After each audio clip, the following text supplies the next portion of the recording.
Welcome to the New Rugged Order podcast, exclusively on the Hard Knock Digital Culture channel. Now give it up to your host people, MM2K.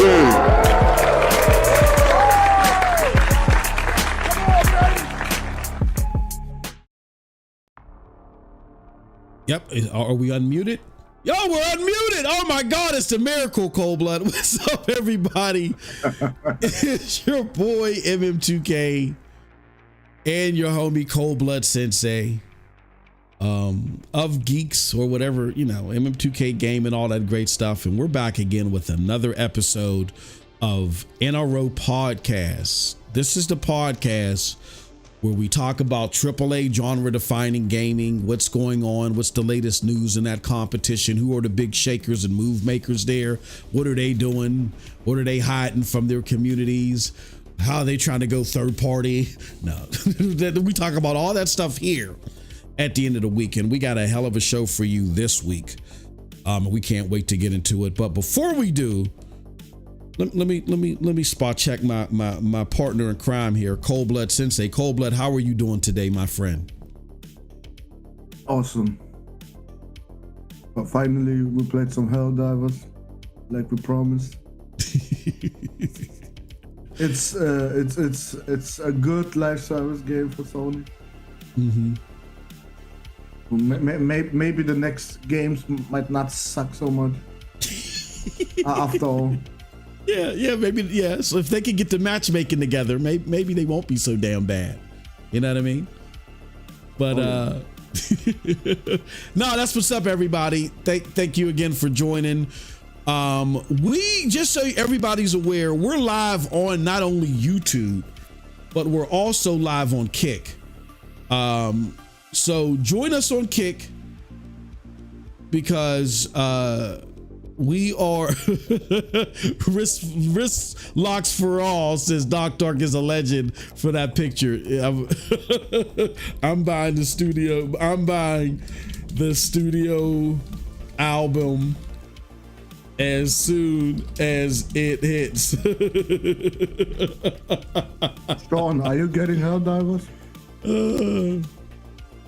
Sean's in the chat. Yeah. Yes, Sean, get Helldivers, bro. Man, we had a hell of a fucking time with that game. I think I can curse now. It's outside of the 50 seconds. But yeah, man, holy shit. Oh, he is gonna get it. Yes, let's play awesome, together, bro. Yeah, let's play together, bro. You getting it for PC, Sean, right? I imagine you're getting it for PC. But we could still cross play, whatever. PC port beggars. Yeah, we'll play with you PC port beggars. Yeah, speaking of that, look, we had an action-packed day full of content. We played Helldivers for a long ass time. Then me and Cold Blood did a show prep, getting ready for the show because I had no notes created at all. Because there's some crazy shit happened to me yesterday. I was talking to Cold Blood about it. It was nuts. And then we're doing a show now, and we're going to be talking about not only our experiences, but our thoughts on this week's gaming news. If you want to partake in all the fun that we have, we got a new member today that was on another stream. Definitely join us here. I'm going to put this in here. Join the Geeks Discord, because what we're going to do is we're going to get different people. He said it's either Helldivers or Redfall. Oh shit. Oh man, that's crazy. That's a crazy choice, Sean L. That's some crazy shit. Yeah, definitely join the Geeks Discord and check out our Discord. It's nice and laid out, and you can see the way that it's being built and the way it, you know, the iteration of it in the future. It's going to be catered to your specific gaming needs and stuff like that. So if you're a gamer of certain tastes, like certain things that you don't want to get into, you don't want to talk, even if you like, look, man, I want to join this geeks movement where we can play games and talk about games, but I'm not big on the AAA discussions. I'm an indie guy. Well, it'll get you connected specifically to the indie stuff. If you're a AAA guy and you're like, oh man, I don't care about Fizzle Chisel Popper and Power World, you'll get connected, to the AAA stuff primarily. But if you're a gamer of all likes, then you'll get connected to everything. So it's going to be specific to your taste. We got a stage in there, so definitely join us on Geeks for all that good stuff. I also want to do this. This is the current website. It's going to get rebranded. This is PNTS Network's website, which everything PNTS Network is being removed. In the rebranding, you'll get all the information on the new branding and stuff when that goes live. But for now, go to pntsnetwork.com. You can see all of our articles and discussions and content in relation to gaming. Also, if you're interested in joining the Geeks content, you can click on the Geeks tab. If you want more of my content, you can go to members/MM2K Gaming and check us out there. All right. So with that said, before we go any further, Cold Blood, let's talk about what we've been doing in the world of gaming. Cold Blood, can you let the people know what you've been gaming on this week? Foam Stars. A lot of Foam Stars. Okay. You like Foam Stars, huh? Yeah, I can hear you. You like Foam Stars, huh? Like getting all foamy, huh? With other gamers in a weird, creepy type of way. No. Yeah. It's a fun game, bro. Yeah, it's not bad. It's not bad. I wanted a PvP kind of shooter, and this has this little twist on it, so I like it. Mm-hmm. And look, Cold Blood, people may be hearing this right now. Oh yeah, I played the Final Fantasy VII Rebirth demo. Oh, that is right. Got a PS5, this is a must-have. A must-have. My God, this game is fucking amazing. Yeah, bruh, there's just too much. Final Fantasy, Helldivers, Grand Blue Fantasy. I got to get back into that. It's crazy. But back to Foam Stars real quick. Yeah, I've been playing that, too, because you SOBs forced me to do that, right? You motherfuckers. But we were clowning Foam Stars. Like, we were clowning it, and the whole experience was supposed to be cringe, right? But well, just kinda. Yeah. I don't want to be foaming another grown ass man. But it's also very self-aware. Yeah, exactly. Yep.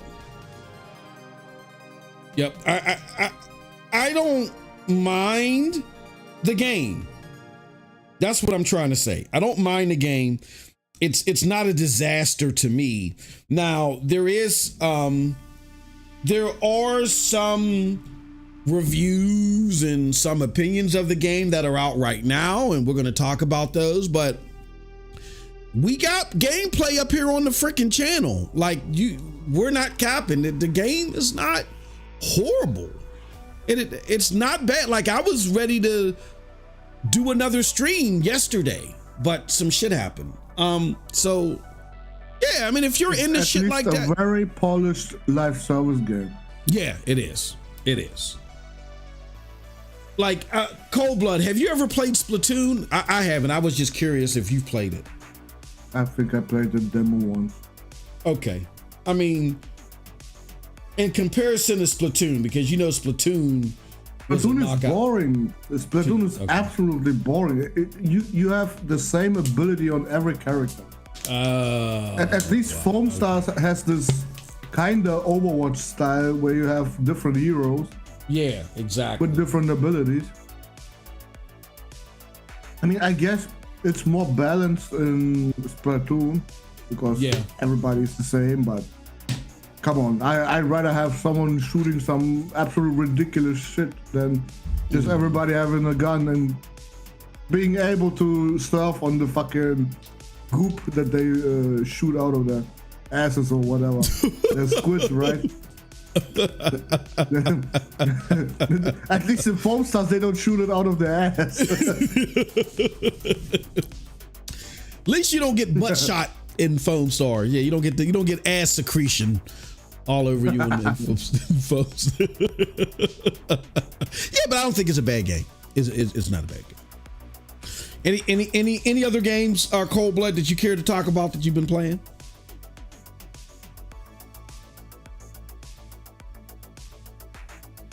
Oh, Sean said it's loadouts. Yeah, sorry. Yeah. But it's not the same as what Home started. Mm-hmm. Yep. Yeah. Anything else?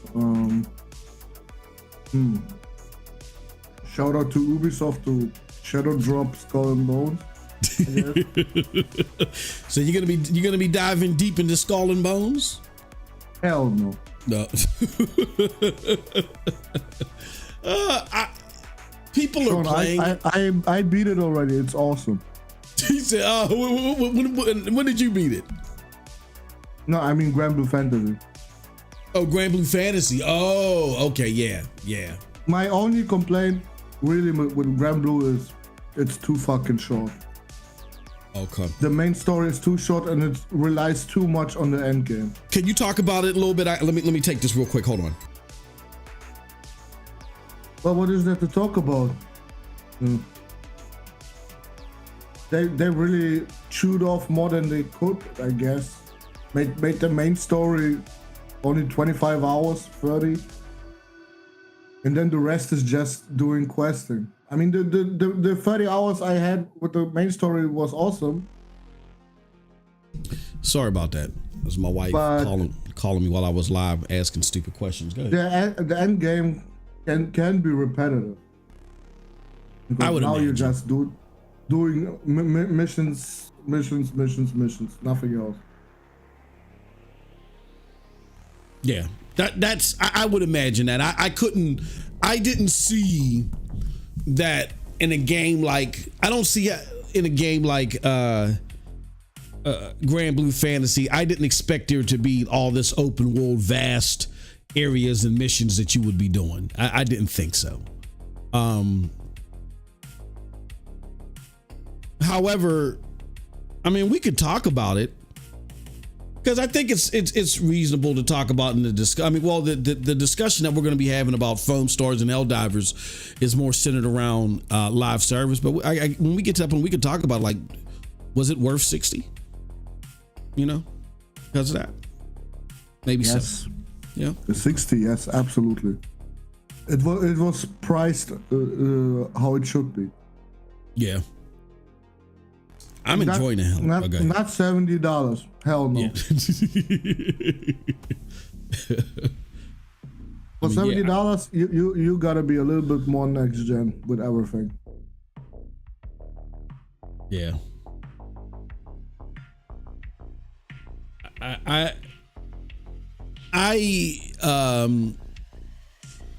really enjoy the game, and I didn't ask that to mean I didn't mean that in a way, y'all, to say that the game was doing horrible or anything, like, you know what I mean, but just with the monetized stuff that's in there, there was this question about, should games that monetize like that be this high? Should they be over $40? That's what's, because I'm seeing a lot of that now. Here's something on the screen. Let's react to this real quick. Cold Blood, I don't know if you can see this, but it looks like I was right. Microsoft Game Pass, Microsoft Gaming. From D Batch. He says, join us February 10th for Xbox Demo Day. Come play new Xbox games on Xbox Series X and S, plus explore the benefits of Microsoft Game Pass. So they did change the name.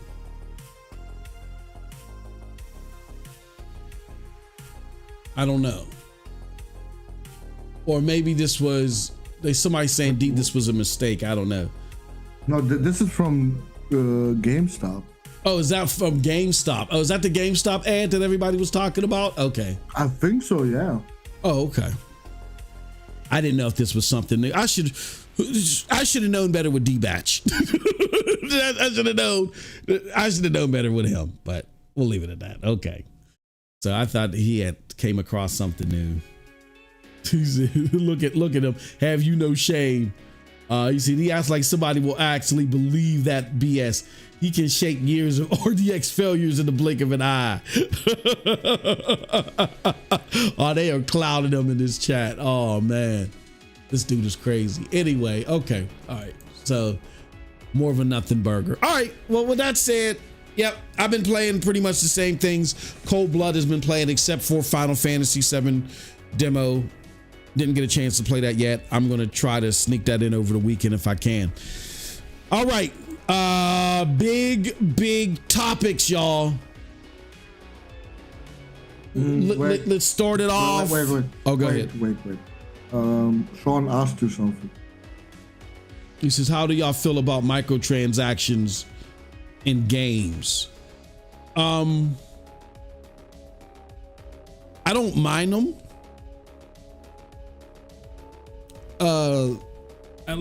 When I was doing, I told y'all about that time that I played Mass Effect 3. And when I played Mass Effect 3, they purposely made the multiplayer an integral part of that game. And that's an RPG game. But EA or BioWare at that time did such a fantastic job with the multiplayer. Like, I enjoyed the multiplayer more so than the actual game. And I love Mass Effect 3. Like, I'm not like everybody else. Was the ending short and to the point? Yeah, but there was a reason for that. I've actually had conversations with someone that was close to the development of that years ago in like a forum. And there was a reason for that leading into the next arc. And for those of you that's like, well, what was the reason? Think of Robotech. Think of the second arc in Robotech. If you guys are anime fans and you remember that way back that when the second arc of Robotech happened, people were like thrown at a loop. They're like, what the F? No. When people got into the second arc of Robotech, they were thrown in a loop because the way the first arc ended, like, you didn't know what was the outcome. It just went into the second arc that was in a totally different space and different place. And then by the time you got to the third arc, it all made sense. And then it was like, the way it came together, you were like, that's what they were looking for. But people went in such a frenzy and went so ape shit that they kind of ruined that approach that they were trying to have. But as far as the game was up until that point, I loved it. I personally didn't mind open-ended nature, but I said all that to say this: as much as I love the story, I mean the way that the game played, I thought the multiplayer was better. And what they did is, I mean, you could say it was a pay to win to a certain extent, because the microtransactions and the loot, there was loot boxes in there, and the loot boxes were not cosmetic. They actually would help you improve your weaponry and stuff like that. That's loosely being used as pay to explain pay to win these days. But again, the way that they did it is, yeah, you could increase your weapons and make some modifications to them, but it really didn't matter. If you were not good or if you were not skilled, the buffs that you were getting per your microtransactions were not going to make up that gap. What they would do is they would help you eliminate enemies faster to a degree and help you balance out your loadout. They were not going to make someone that was sorry all of a sudden prime because they spent $1,000. That was not happening. So when it comes, because Mass Effect 3's multiplayer was really my first introduction, opposite of Warframe, my first introduction into loot boxes, and really the first time I got involved with microtransactions in that way. I spent $150 total on that, and where I looked at myself and said I would never do that. Now, since then, I've never paid for a loot box. Never. Hell no. But that was so compelling that, yeah, I paid $150 for those microtransactions in total and wasn't upset about it. So it all depends on how you do it. Mass Effect 3 proved you can do it right. You can benefit from it and not really gouge people. I don't just put a blanket feeling over microtransactions like, no, they're bad. I think they're used most of the time in a bad way because developers and publishers don't take the care to balance things out right. Like EA was in a situation where they were trying to combat all these used games that were out there. And their way of doing that was making you pay that $10. Remember when they were doing that for a while, making you pay the $10 in order to go online. So people were like, well, how would this benefit Mass Effect? Because Mass Effect is a RPG. So what do I got to go online for? And the way they wove that in is they said, well, if you want to see all of the endings, you got to play this auxiliary game in the multiplayer because we tie that into the main story. And if you don't play this and provide enough hours in this, you're not going to open up all the possible endings, right? And on the surface, you're like, oh, that's fucking, that's a ripoff. That's bullshit. But then when you play it, you're like, holy shit, this is awesome. So they knew they had to make it an awesome experience in order to get over the way that it looks on the surface. So that was my long way of answering your question. The short of it, the TLDR of it, Sean, is I don't mind all microtransactions. It's just they have to be done right and they have to be done with care. And I just think that developers and publishers alike have done a horrible job of doing that. Like there's Mass Effect, then there's Star Wars Battlefront. There's two totally different situations. So it's all up to the publisher and the developer to me. We just haven't had good examples. So that's my answer. I don't know how Cold Blood feels about microtransactions. I will give you an example with Warframe. And at first, a very great game, a lot of fun, but at some point you get to this fucking wall, and this fucking wall is so big. You either pay the fucking money or try your fucking best to trade with some people until you get the currency that you need. So yeah, no, fuck microtransactions. I'd rather have paid $60 for Warframe just to not have them in there. Yeah. Shout out to Dantezi, a new subscriber. Thank you, Dantezi, for joining us. We appreciate it. We got a lot of content, so definitely just check us out and go. You can go to pntsnetwork.com. pntsnetwork.com / or just go there and check out our content there. I have my own page. Cold Blood is getting a page, and then you can check out Geeks.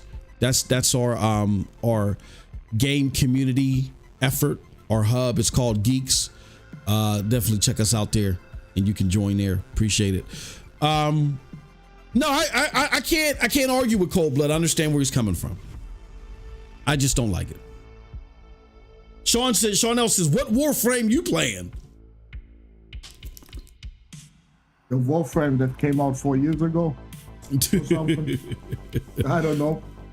The only thing with Warframe, as far as the because when you have those free-to-play games, and that's different. When you have the free-to-play games, like you're given a limited amount of lives, per day, and if you expire them, then in order for you to keep going, you have to pay to get more lives, or you had to pay for a slot to have another Warframe. Yeah. Like shit like that makes me just want to throw up.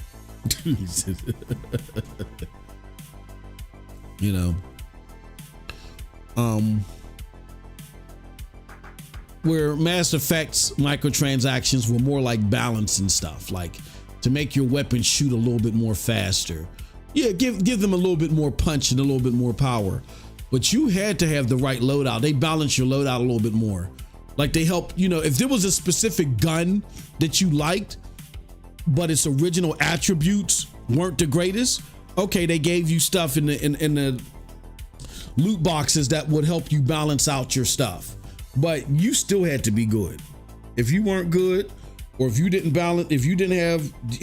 balance out your character the right way, regardless of the microtransactions, it was doing nothing for you.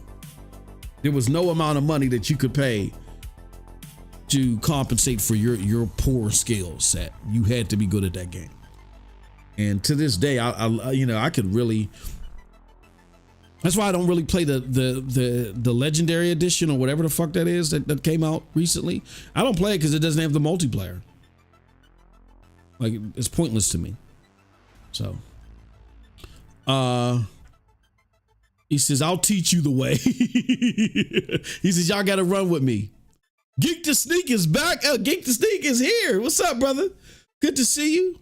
Thank you for joining us as always. And thank you for your matter of fact.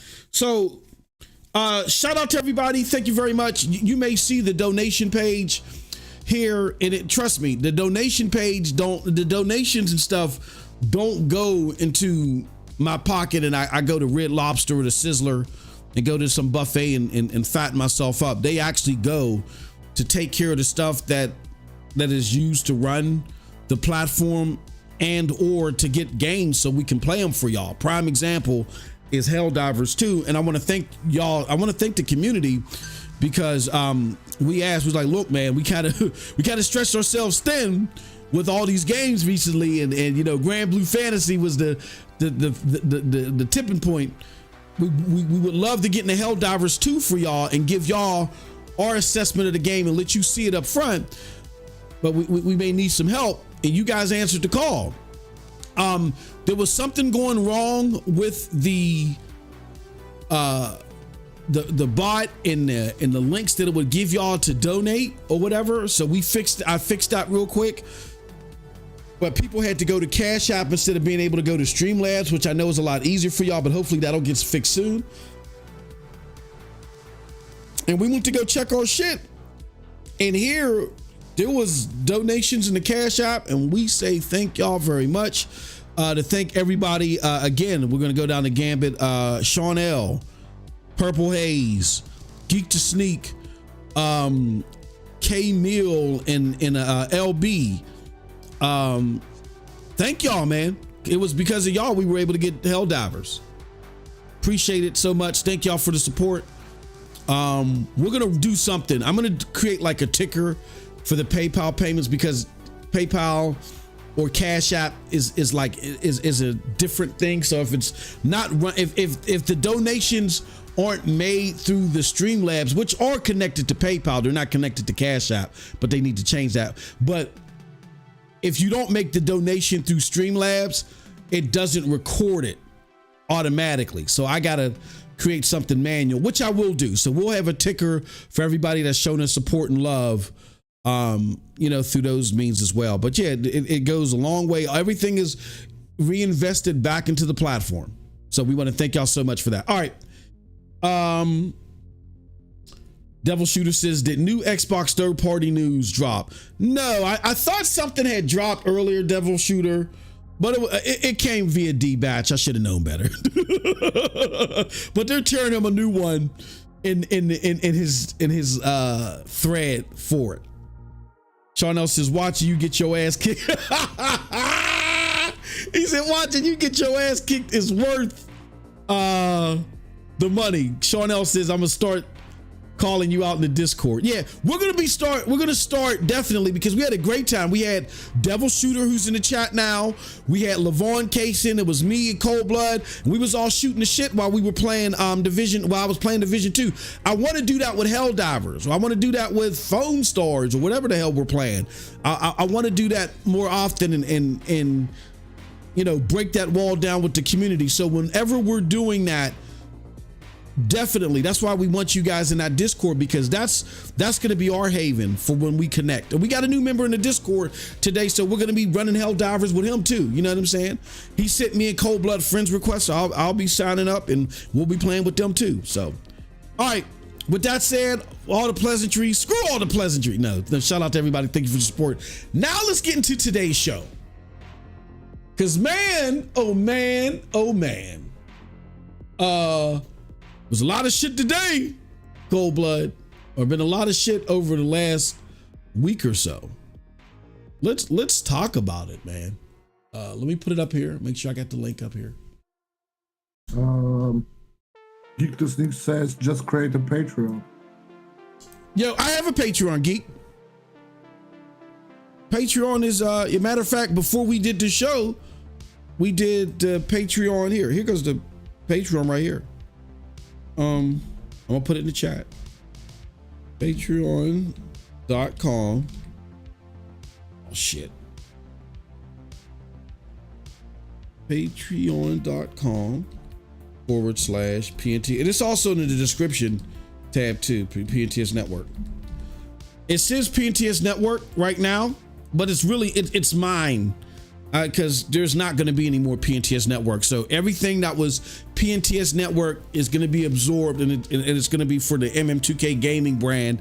And then Geeks is going to have its own Patreon and shit like that once we officially roll that out. But yeah, that's the pseudo MM2K Patreon.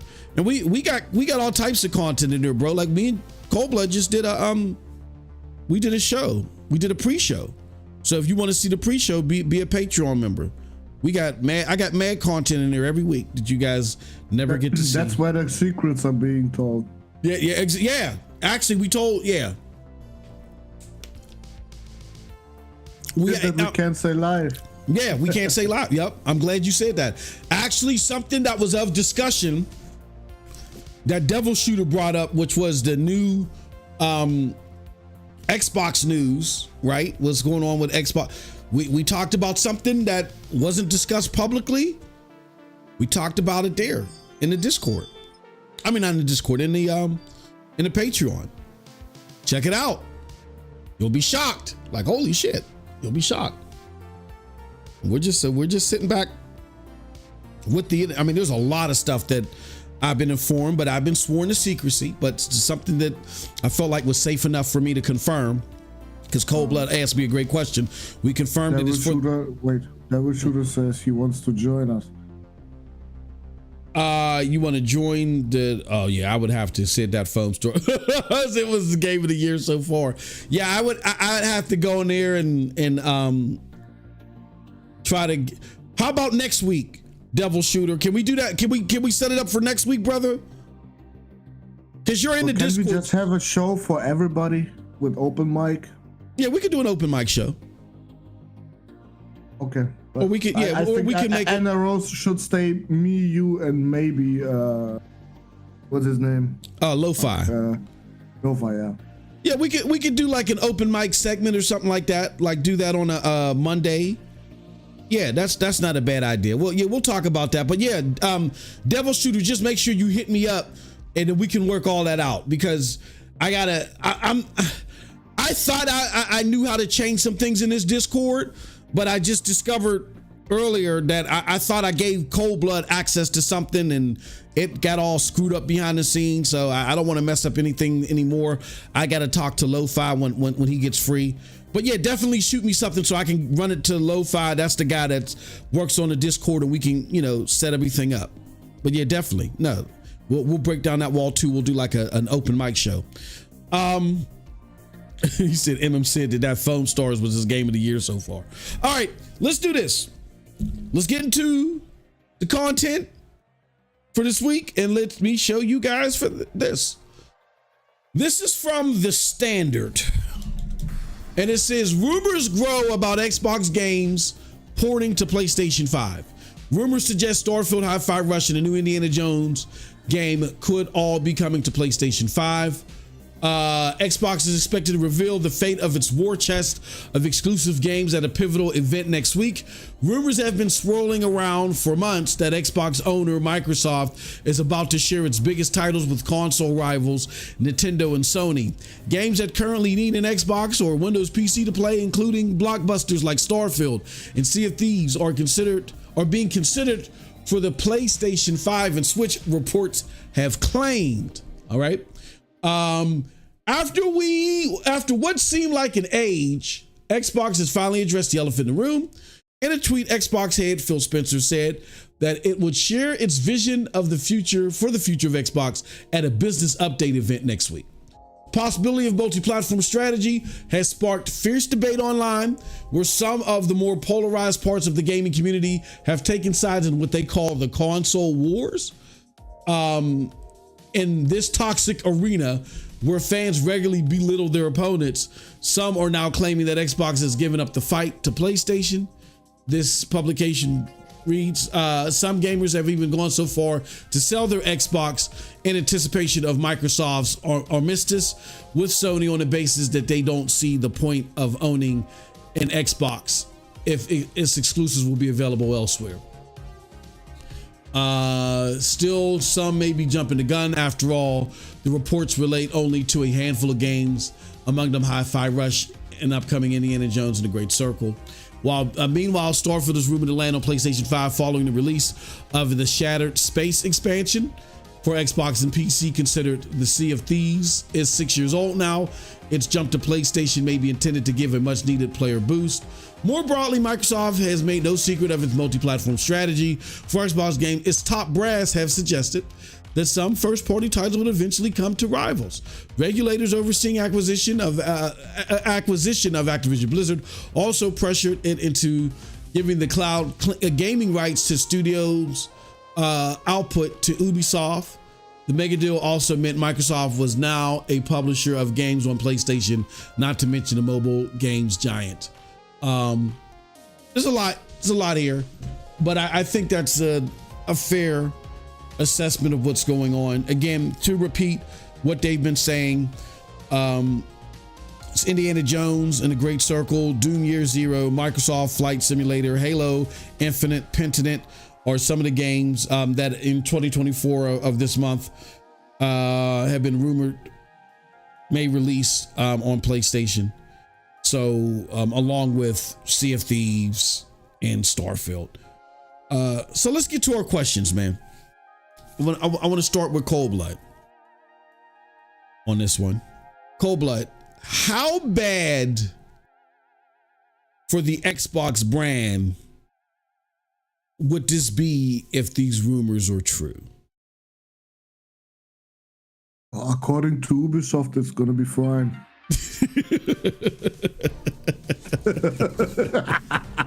when everybody played, bro, it will be a catastrophe. For the Xbox brand, it would be over. And again, real quick before you continue, Cold Blood, I want to make people understand. We're not talking about Microsoft Gaming. Microsoft Gaming is the whole company's attempt at gaming. We're not talking about that. I feel like that they'll be fine. We'll get Cold Blood's assessment on that. We're talking about the Xbox brand, the brand with the ecosystem, the console, you know what I'm saying, and so forth. So I just want to make sure that I make that distinction. Okay, go ahead, Cold Blood. Continue. I'm sorry. Oh, that was it. I mean, what is going to happen? People going to start selling their Xboxes. Some going to just accept the fact. Yeah. But I don't think there's going to be another console, bro. Not if they announce no shit for PlayStation. Maybe a fucking cloud stick at best. Yeah. So yeah, prepare your asses for Monday. he said, get your preparation H because you're about to get some internal ass hurt. Here's my thoughts, and I'm going to address this. I'm not going to try not to be super long-winded here. I'm going to address this by addressing the sentiments that are in this article that I just read, talking about the more toxic areas of the community console war. Yes, are there people that are upset about this simply because they want to go on Twitter and talk shit and belittle PlayStation? Yes. As an former Xbox fanboy, I just want to say this. I kind of get agitated when I hear the blur, or I see the blurring of the lines of the console war versus being a fanboy. For those of you that are old enough to know, that were around before E3, you guys understand that the term console war was not toxic. If you've been gaming that long, even if you are older and you weren't gaming that long, you wouldn't know. If you just started getting into gaming the last few years, you would know that the term console war was not toxic, and it wasn't made synonymous with fanboying.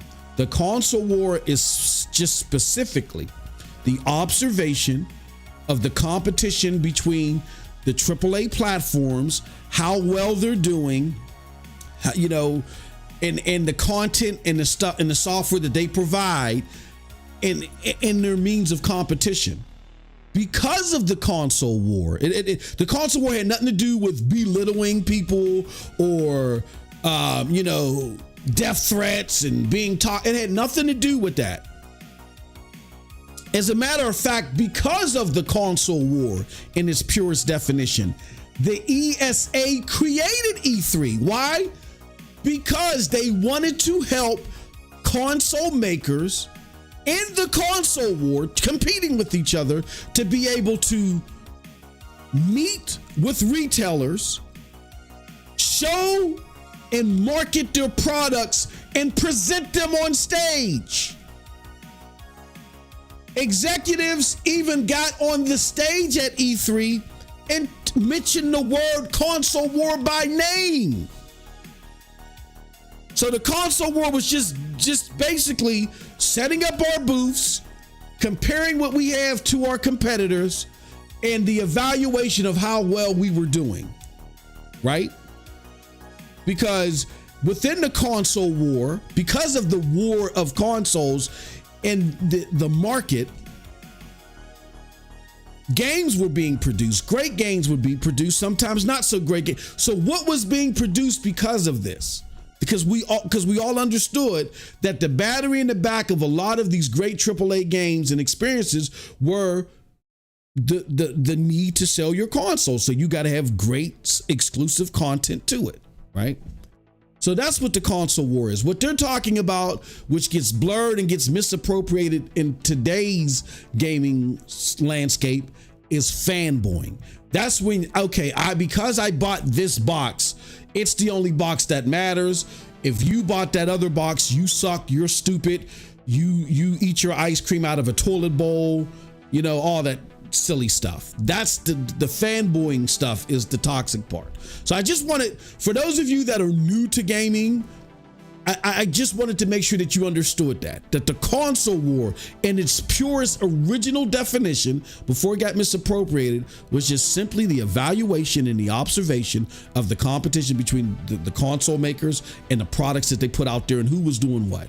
Fanboying is where you get into the toxic stuff. So a lot of people attribute this to fanboying. I'm not going to say console war because I'm not going to misuse the word like they did in the article. A lot of people say those that are fanboying are making this a big deal, when to the average consumer it's not a big deal. That is not entirely true. Are there fanboys that simply want to go on Twitter and talk shit and say, aha, y'all not getting Indiana Jones, and Indiana Jones sold this much, suck it, pony? Are there people that want to do that? Yes. And I agree with the sentiment that if you're enjoying Game Pass, right, if you're enjoying Game Pass and Game Pass is your sole way of interacting with gaming, it really shouldn't matter to you. And it doesn't matter to these people unless you're fanboying. It doesn't hurt you as a consumer because unlike them, you're still going to get the game. Well, maybe.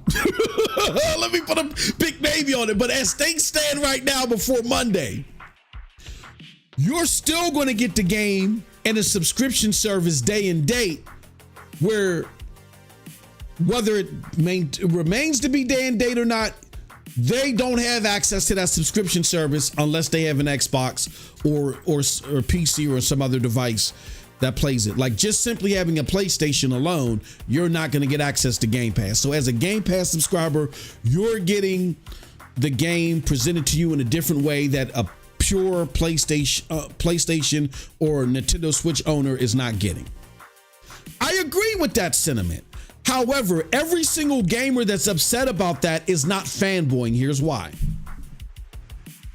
The console war was highly regarded and watched over because the average game, there's a lot of great content out there. Like for instance, the Dreamcast versus the PlayStation 2 and the Xbox OG and the GameCube. Like there's all, like they all didn't exist in the same space because the Dreamcast dropped out early. But let's just say if they did, right? Those are all great platforms that had great games, and because they wanted you to buy their box, because to ask somebody to pay anywhere between $300 to $500, that's a lot. And the average gaming consumer, not us that are watching this podcast, the average gaming consumer that buys like 4 or 5 games a month, you know what I'm saying, that does streams and shit like that. The average gaming consumer is not like that. They only have finite resources. And they only buy one box. So they got a decision to make. Oh shit, man, do I get this Dreamcast? Oh, do I get this fucking GameCube? Oh, do I get this OG Xbox? Man, do I get this PlayStation 2? They got to make a choice. That's why the console war in its purest form is not fanboying. They got to make a choice. So they may be like scrutinizing their choice and be like, okay, fuck it, I'm gonna go with the OG Xbox because I really like this and I like that about it. So I'm going to go with that. They go with the OG Xbox, pulling their hair out over all the other consoles, only to find out that the OG Xbox games are going to the PlayStation 2. Or the feature sets or some of the shit that the OG Xbox does, now they're going to be able to do on PlayStation 2. They're thinking to themselves, oh, fuck, I could have just got a PlayStation 2 and got that experience as well. So that, but now I'm ass out because I spent my $500 here. I built my library here. And if I trade this in, it's still going to depreciate. I'm still going to lose out to where had I bought a PlayStation 2, I could have experienced the Microsoft or the Xbox experience that I preferred and the PlayStation experience that had me splitting hairs. And that's with any combination of these consoles. So that's where I'm saying you got to first and foremost understand the difference between the console war and fanboying. And everybody that's upset about this is not fanboying. They had a choice to make. And they made a choice and invested in an ecosystem because they were like, damn, well, I prefer that. Now they find out the thing that they preferred, doesn't mean it's the only thing that they like. The thing that they preferred is now going to be provided somewhere else. And damn, they could have got the biggest bang for their buck if they paid their $500 here. That's why a large swath of the consumers are upset. And people may say, no, people are flocking to Xbox solely for Game Pass. Think of this. It's rumored that Xbox at best is at 33 million. You have a lot of people that are connected to Xbox that they're throwing out that 33 million number, right? It is also rumored that 60% of the Game Pass subscribers are on PC. So if you do the rough math, there's probably around 12, maybe 13 million. Stop. Go ahead. Stop. Your stream stopped. The stream stopped? Uh-huh. Hold on 1 second. Yep. What the fuck? Hold on. Let's go to. No. Hold on. Why are they doing that? Do your channel. Oh, is it going again? I don't know. Yeah. It looks like. Yeah, I don't see anything. Hold on. Let's see here. Yeah, it's live. We're still live. No. Thank you for spot checking that. But hold on. Yeah, something happened because, or there must have been some hiccup at Restream. Because here, hold on 1 second. We might not be able to do this anymore. Hold on. Let me listen to something. Okay, no, we're still live on Kick. And me go we're here. We're also live on YouTube. And it's live on YouTube? Okay. Yeah, something. Okay, so let me put something in the chat. All right. Sorry about that, y'all. Not your mother. Yep, it did stop briefly. Okay, sorry about that. Sorry about that, y'all. Restream acting up. Okay. Yeah, because everybody.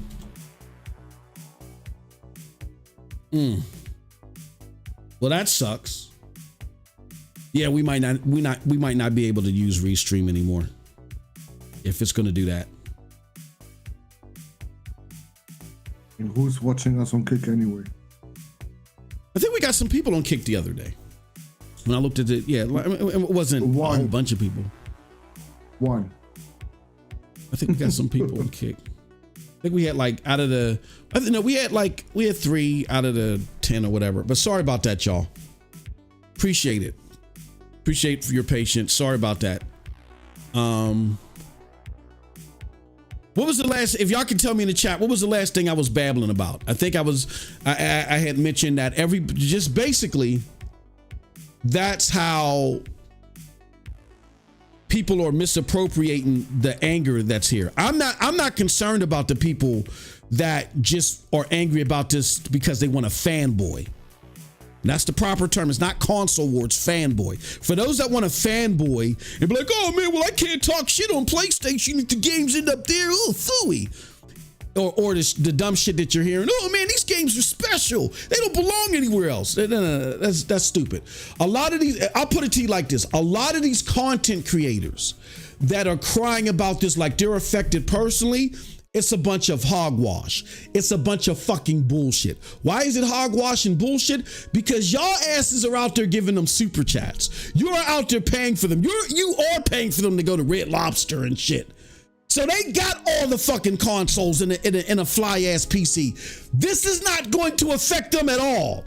Well, it will affect their bottom line because now they don't have anything to pivot from to make content to keep suckering you in and grifting from. But as far as them as a gamer, this does not affect them because the average console maker that's bitching about this, they already have everything. And they primarily use Game Pass. So I get they being called out because the only reason why they're mad is because they can't keep suckering you anymore. So yeah, I agree with that. But I'm talking about the average gamer. They ain't got shit to do with trying to pilfer people for their fucking money. The average gamer isn't upset about this because they can't battle on Twitter. They made a decision. They invested in an ecosystem. And because they invested in an ecosystem, and they probably were pulling out their ear trying to figure out which one to go to, especially if you're an Xbox supporter, because I could very easily see you looking at this generation going, well, usually I prefer Xbox, but fuck, I just had that conversation with my business partner and I started breaking all this down to him and he was like, fuck. He was like, man, something was telling me to get a PlayStation, but I got an Xbox because the kids already have a PlayStation. And I figured I'll get something else different in the house. He's like, but fuck, something was telling me to get a PlayStation. He said, man, I checked out this Xbox Game Pass. I don't like it. I don't like their games. You know, Like I'd rather have gotten a PlayStation. He says that to me. He just said that to me like a couple days ago. Amidst all this, he ain't got nothing to do with the console war or the fanboying that's going on out there. He ain't got nothing to do with that.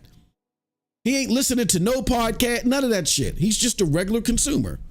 So the regular consumer is affected in this because they want to get the biggest bang from their buck. Now they invested in this platform that doesn't represent the biggest bang for the buck.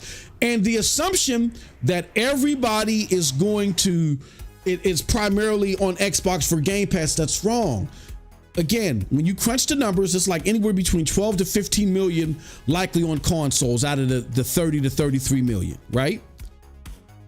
So if that's the case, there's like what, 25 million Xboxes out there? Or Xbox Series out there. There's like 25 million of them, right? So that's a little over half. But that whole 15 million of Xbox console subscribers, they're not just on Series S's and X's. They're on ones too. So it's fair to say that the minority of Xbox console owners, whether it's Series S and X, Xbox One or both generations, don't have Game Pass. So that whole thing of, oh, well, it's coming direct to Game Pass, that doesn't affect them. They don't want it. The average gamer only buys about 2 games a year. They hunker down in those 2 games. They might try out a third or whatever. So Game Pass means nothing to them because the games that they hunker into aren't in there. Both of them aren't in there. Yeah, Call of Duty might come to that. Now it's being speculated that won't come day and date, but who knows? Call of Duty might come there, but Madden, for instance, ain't in there, or FIFA's not. Both games that they play in it, so it's not worth it. It's not worth it to pay the $10 to $16 a month and still have to pay an additional $70 for that second game that you buy annually. So I just want to say that we got to stop painting with a broad brush. And I was having a conversation about something totally different with someone else. I was saying, I was trying to underscore in different areas, in different ways where we do this. We got to stop demagoguing, painting with a broad brush everybody's reasoning for what they're doing when they complain about something in video games. Yes, is there a lot of capping and pilfering and grifting? Well, yes, but that doesn't involve every gamer. I'm going to even say it doesn't involve most gamers. Most gamers are legitimately upset because they had to make a difficult choice. They chose Xbox because they felt like they couldn't get any other stuff anywhere else. And now they're finding out, they couldn't get Xbox stuff nowhere but on Xbox. Now they're finding out they can get it in other places. So shit, why not invest over there and get the Xbox experience still and be able to experience something else? So that's my thoughts on it. It damages the brand because it erodes consumer trust because they made an investment. And even if they sell everything or whatever, with digital purchases being prominent more today, a lot of them are ass out. It's not like Stadia where, Stadia completely shut down, but even when Stadia wasn't functional, we got our money back. You're not getting your money back from Xbox. You got to try to go sell that shit and bargain trade in value and say, I hope, but for all the games that we played, we got refunded for those games, and all the games that we bought, we got refunded for those. Shit, people were getting refunded for Ubisoft Plus. And in a lot of cases, those same game makers was like, well, look, we'll pay for you to get the PC version. And all you got to do is carry over your save. Microsoft is not going to do any of that. For any of you that are like, damn, well, I might as well take my money and invest in PlayStation because now I'm gonna get both, or invest in Nintendo Switch because now I'm gonna get both. Microsoft ain't giving you your money back. You got to figure out how to liquidate that old content and then move it over to the platform that gives you access to Xbox and some. So that's why people are upset. Again, this is just rumor. This is hearsay at the moment, to be fair and be honest. But it is hearsay and rumor that if it becomes fruition, I get why people are upset and why they would want to have the conversation. So hopefully that makes sense. Let's see what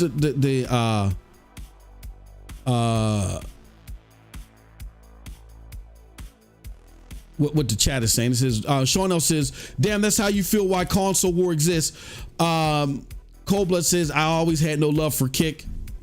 Yeah, we wanted to spread the love and give Kick a try, but yeah, if Restream is gonna start doing that, because we had a healthy for this channel, we had a healthy 13 people watching. Now we're at half that because of this bullshit. So yeah, Restream ain't it, Chief.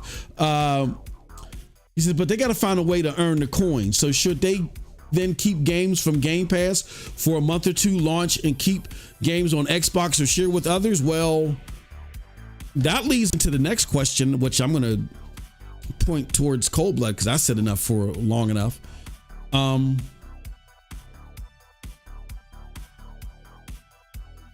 Blood, do you think that Xbox or Microsoft is going to backtrack on any of this based off the community action? And just to make sure that we're all on the same page, when I say any of this, I mean the games coming to, the third party stuff, the Game Pass, the no longer day and date that's starting to circulate now on Game Pass, among other things. Do you think that based upon the reaction, Microsoft would care enough to backtrack on this, and we're going to hear something totally different on Monday? What are your thoughts on that happening? Well, day and date is going to die. Yeah. The what, $20, $70, no, $17? Yeah. That's going up. Yeah. I think. They might make another tier, which will be way higher. Yeah. If you want game one. And yeah, well, PlayStation probably gonna get the games 6 months later, a year later. Mm-hmm. I can see all of these possibilities right now. But is it the right way? I don't know. Because what the fuck is an Xbox then? Just an early access box for their own games? Yeah. Well, that's not a good business strategy in my opinion. Yeah. Well, it's not a good business strategy for Xbox as a brand, because what is if I'm a third party developer,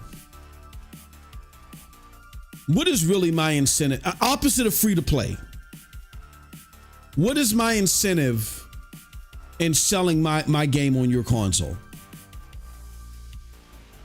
Like, you're giving people choices, but for me to go take the time to create the build for Xbox, like you imagine that when people discover you can get Xbox games on PlayStation, and then they're talking about these games might start coming day and date. Like, what the fuck? Like, why would I just get an Xbox? And again, people can't throw the Game Pass argument out there like everybody's solely on Game Pass. I know at one point in time they were talking about for the Series X and the S that Game Pass had a 70% attachment rate. I don't think that's anymore. I mean, if they're truly only at 33 million and 60% on PC, that leaves like what, 12, 15 million on console. That's a little over half of the Series X and S. That's not all.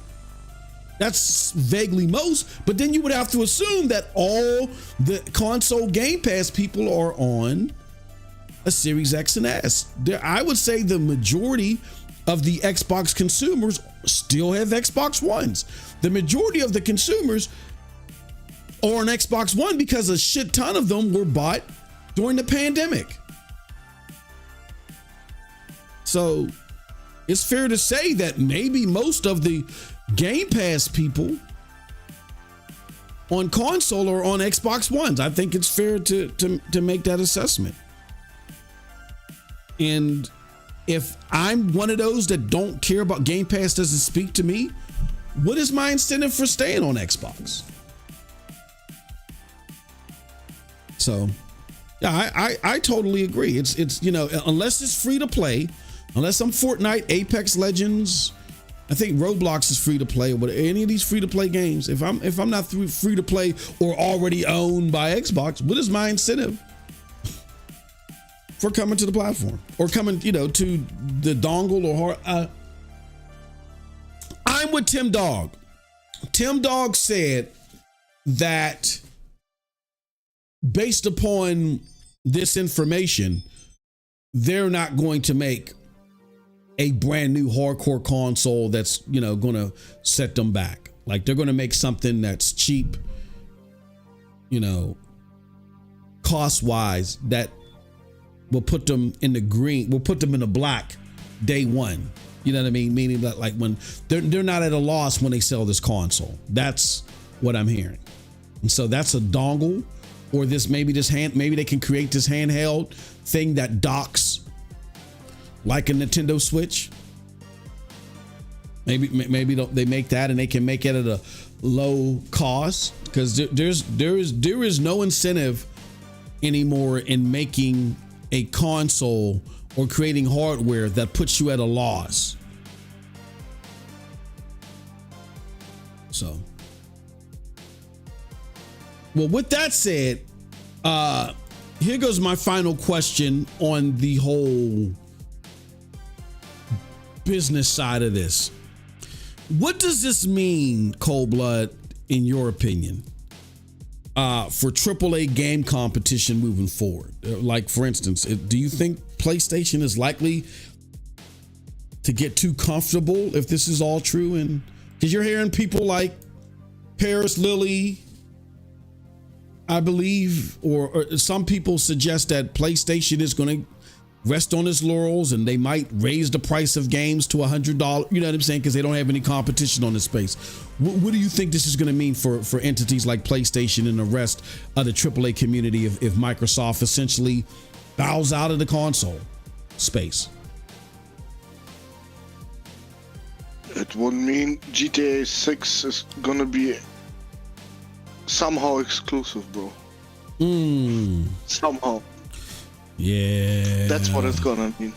Oh, dear Lord. I didn't even think about that. I didn't even think about that, bro. Holy cow. Yeah, that's going to be rough.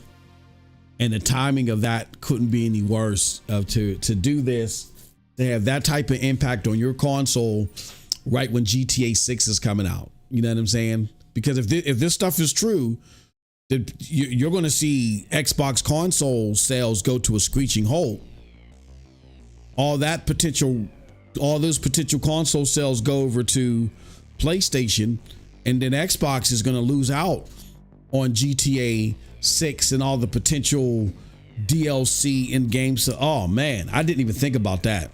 But wow.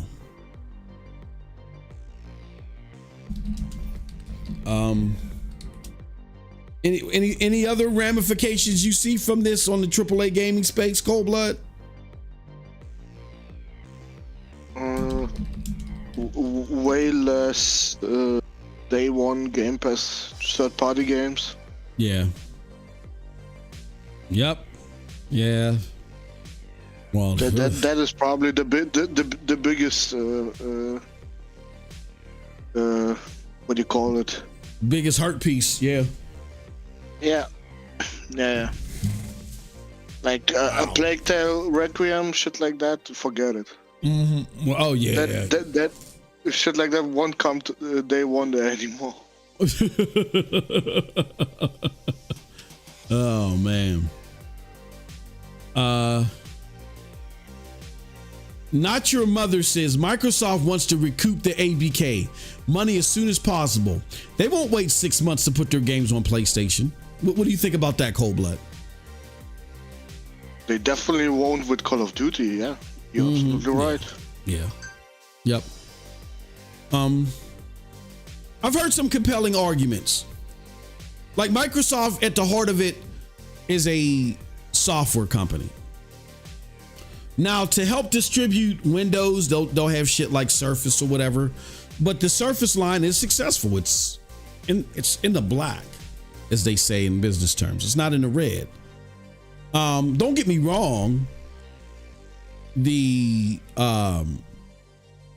Microsoft Gaming isn't in the red, but there are elements that are in the red, like Game Pass is in the red based off these rumors, and I think just based off of pure numbers, I think it's very fair to say and to assess that Game Pass either is not profitable or marginally profitable. I'm going to go on the side with not profitable.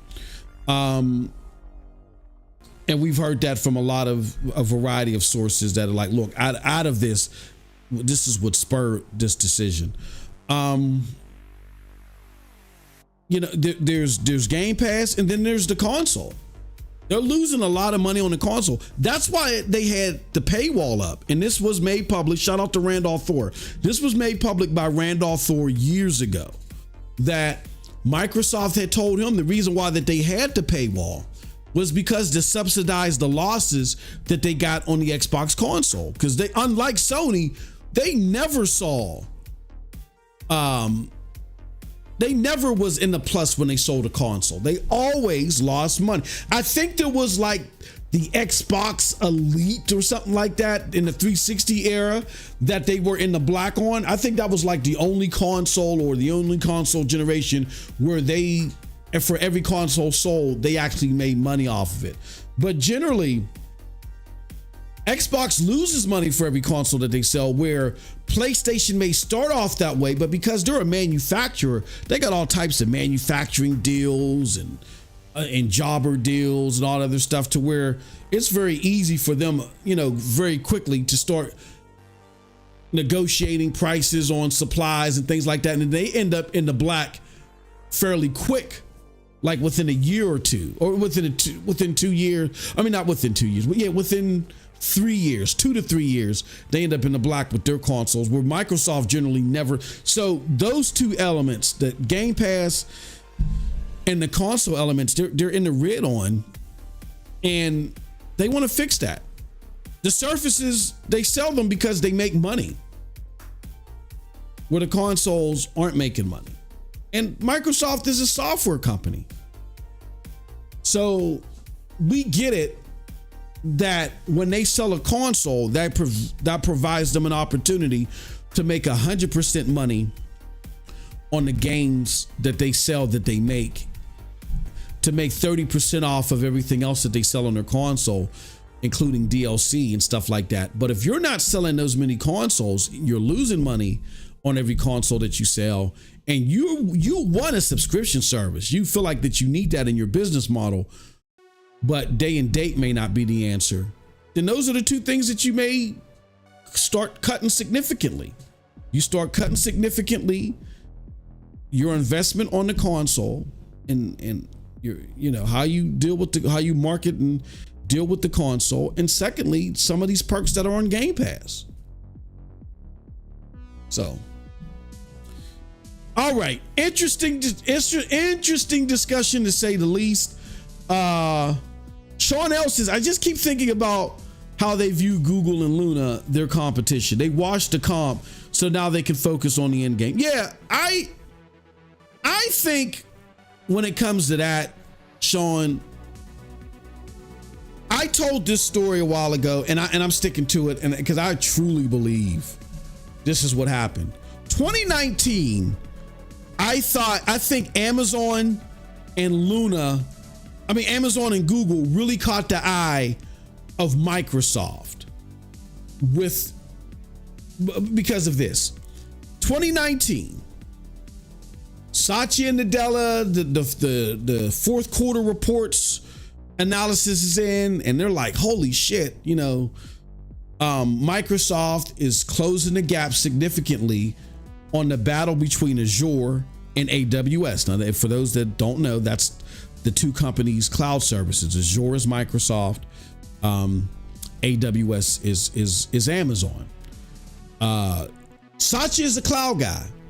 He really wants them to have the number one cloud service, but they are significantly behind. They're number two, but they're significantly behind AWS. And in late 2018, beginning of 2019, they really had closed the gap in a major way, and he was getting a lot of praise for it. But then analysts started really looking at like, well, okay, well, what's still left? What still could be holding them back from closing the gap? Because if you don't follow the financial markets, there are a huge amount of people that really are banking on the day that Azure takes over AWS. It's like a cult.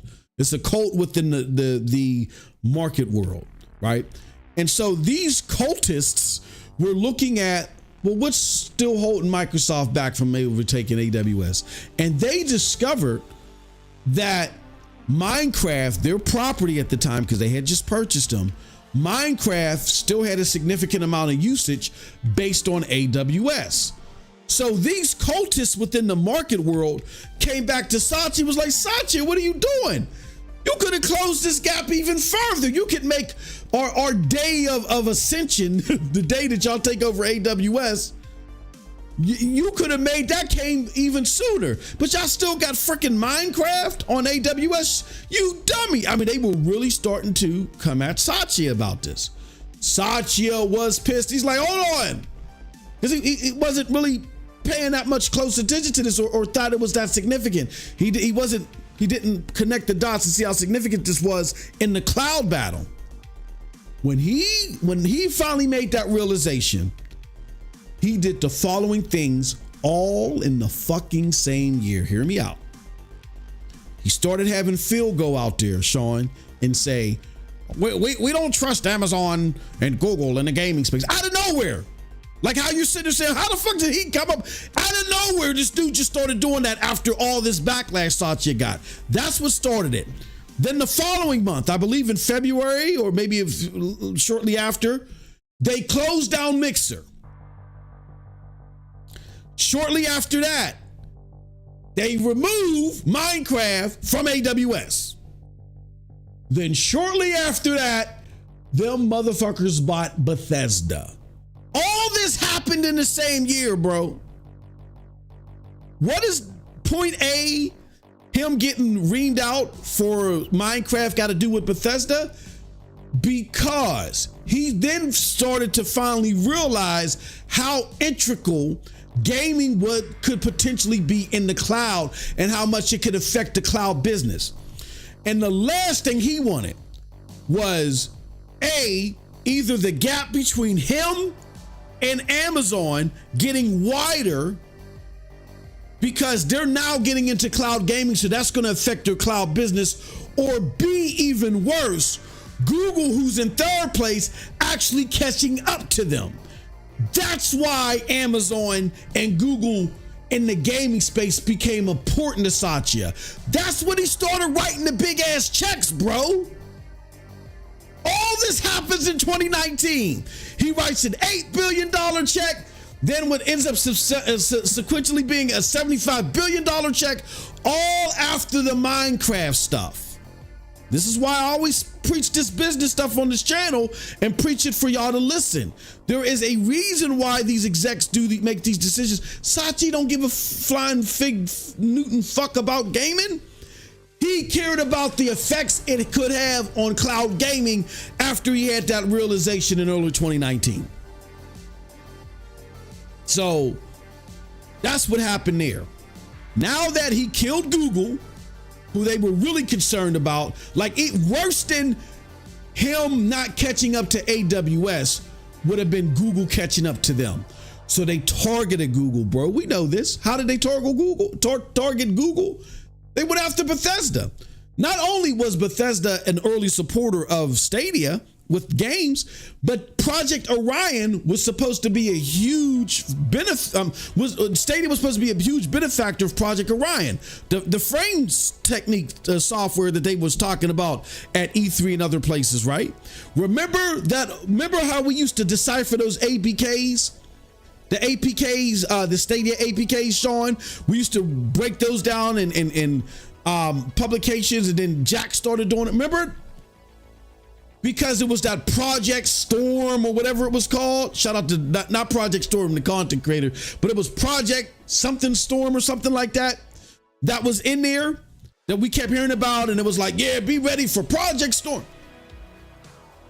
It's been rumored that Project Storm was right Stadia 2.0 that we had heard about, that I've even talked to developers behind the scenes, and they told me about stuff that I can't say to y'all now because they still have partnerships with Google. And it's what is rumored is that Project Orion was part of that. That's the rumor. So they targeted Stadia specifically in that acquisition. That's why Phil Harrison said, when they asked Phil Harrison, why are you closing down SG&E? When he said Bethesda, he wasn't talking about simply because Bethesda games won't be on there. Come on now. Bethesda wasn't that big of a game maker at the time they were on a decline. He said that because of Project Orion, bro. So that's it. Now that he's killed Google, and now that Amazon seems to be stuck at this minuscule, I mean, nothing against Amazon, but they're not really making any headway. They made some expansions or whatever. And now that they got to give their Call of Duty games to Amazon, they're like, that strategy that they had before, they're like, fuck. Well, we got to give our Call of Duty to them, but we're giving it to a bunch of people. Like, we might as well go the software route when it comes to gaming, and we're just going to monitor this situation with AWS and Amazon Luna. But because Luna's kind of at a standstill, I don't think that he's getting heart palpitations from them anymore, because it doesn't look like Luna's really expanding anywhere yet. But they probably got some other plan waiting to where if Luna does blow up in some type of way, that they'll deal with them. Who knows? But that's what's going on there. Double Shooter says competition is dead. Ron Slusher says Amazon Luna, baby. Sean L says the smartest thing that they are doing is partnering with handheld PC companies. PC and mobile market is bigger than console market. That's Microsoft's main move.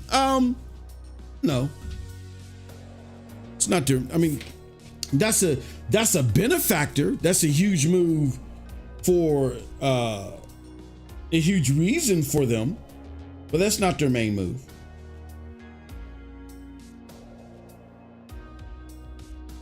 Their main move, Ron, was simple. Well, the main move was to look again. I went through the timeline.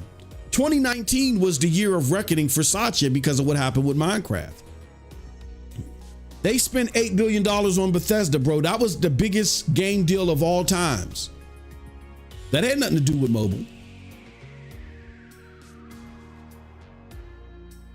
Nobody could have imagined that Microsoft was going to spend that much for Bethesda. Right? Why did they do it? That ain't nothing. They don't have any mobile propriety that's that lucrative. Now, don't get me wrong. ABK does. And there is a lot of potential there. But that's not it. Call of Duty is huge. And Call of Duty would have been huge for AWS if Call of Duty would have landed on Luna, right? If they were able to strike some deal with Luna and maybe be there exclusively in the cloud or something like that, would have been huge. Ron Slusher, do you know right now that this deal, you know who this deal hurts the most though? This deal hurts Google the most.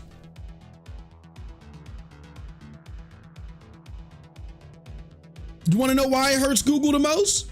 Because there's currently a partnership that started in 2020. You remember those reports where Google was going to do the back end support for Call of Duty, using its cloud infrastructure. Call of Duty is using Google Cloud for, scoreboards and stuff. That's a huge business for them. It's rumored to be extremely huge for Google. Like everybody was high-fiving and backflipping when that deal landed.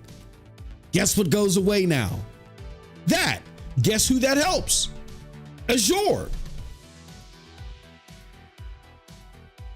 Because they get to further keep Google Cloud away. This was about the cloud, bro. Are there other important benefactors here? Yes. Like you hear Phil talking a lot about the mobile, because that's what he'd rather deal with. He's tired of this. He does not have an eye for AAA gaming. He realizes that now. He'd rather take his ass to mobile. It's like you got no business playing AAA ball. Go down to the minor leagues. You know what I mean? That's what he wants to do. But this had to do with affecting Azure, getting closer to AWS, getting further away from Google Cloud. And in some ways, it still helps them achieve that. It really hurts Google still. But Google could have made it back up if they would have still kept Stadia around. Because even though they would have lost that back end business, they could have made some of it up with the fact that Call of Duty would have come to Stadia and it would have worked very well on Stadia, but they bowed out too early. So now they don't get any recovery from this move, because trust me, that's being yanked. That's being yanked off the Google Cloud. That's going to be yanked if it hasn't already. No, well, it hasn't already, but because it's going to take time to do that. But that's being yanked. Trust me. So there's more. The mobile wasn't the main benefactor. When you look at the mobile, you're like, holy shit, yeah, there's a lot here. This is the icing on the cake, but the main benefactor was smothering out cloud's biggest competition, which was AWS and Google Cloud. Rich says, remember Bethesda was sad that they couldn't work on Stadia anymore. They were. Like Mark Stratton even came out there and even said, there's nothing that should stop. He understood the potential of Stadia. And after they got absorbed by Microsoft, he did this. You know, this didn't make the people at Microsoft happy. He came out there and said, oh, there's nothing that is happening in gaming that is going to stop xCloud and Stadia from becoming a major staple in gaming. That was an affinity statement for Stadia, but he didn't understand the assignment. Microsoft wasn't buying them just to, strengthen its lineup. They wanted to hurt Google, and Google in return went and testified because of that. Why do you think that in the documents that they were talking about, the CMA was talking about, how this is going to hurt Linux-based applications? CMA ain't know nothing about Linux-based cloud applications. People were reading out, was like, what? Where did that come from, Ron? That came from Google, because Google fits the bad one to the CMA, to the regulators, as they should have. They were integral. Like if you're going to thank Google for anything, if you're upset about the revelations of Stadia, whatever, that's understandable. I get it. But if you're going to thank Google for anything, thank them that the deal is happening the way that it has. If it remains, you know what I mean, as it is, all this stuff coming to the cloud, thank Google. Google spearheaded that. Now their testimony in the FTC didn't do much of anything. And I don't think that's Google's fault. That's the FTC's poor litigation skills. They are horrible. They're fucking horrible. I could have put my 17-year-old up there and he would have done a better job. They suck. But you thank Google for that. Google did all that. He says MS wanted to be able to put a mobile store on iOS and get that market, but the EU said no, so MS is stuck with Android. Yeah, I mean, there are some things they would like to do, but their main motivator behind Satya, who was batshit enraged in 2019 because of Minecraft. Again, sent Phil out there talking about Amazon and Google all of a sudden, like they was on the FBI's most top 10 wanted list all of a sudden. Oh, we can trust Facebook, but is that Amazon and Google? Why of all companies can you trust Facebook, but you can't why? Because Facebook ain't relevant in the cloud, son. Right? Close down Mixer. Like we're not even investing this on this anymore. All hands are on deck for us to put a monkey wrench in the Amazon and Google's cloud stuff. That's the assignment. Remove Minecraft from AWS and then bought Bethesda all at the same damn time. So it was about the cloud. And the nail in the coffin was supposed to be ABK. Do you really think Satya cared that much about gaming? He was willing to spend 69 billion, well now 75 billion. You think he cared that much about gaming? No. Do you think he cared that much about selling software? No. He did it because he could buy them, he could benefit from them in the long run, but it would have an immediate effect if he were to take that content away forever from Amazon and Google. Take it away from Google Stadia, take it away from Amazon Luna, and take it away from Google Cloud.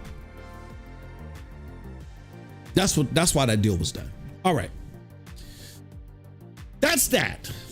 I talked enough. Now we gotta get Cold Blood back in here, because you guys are asking so many good questions. And you guys got me running my mouth on the business aspect, but that's important. That's why y'all got to watch this channel more. Stop listening to these people that are telling you about 40 to 50 frame deltas that got memes of them out there looking ridiculous because they got a text during the live show. Stop listening to those idiots.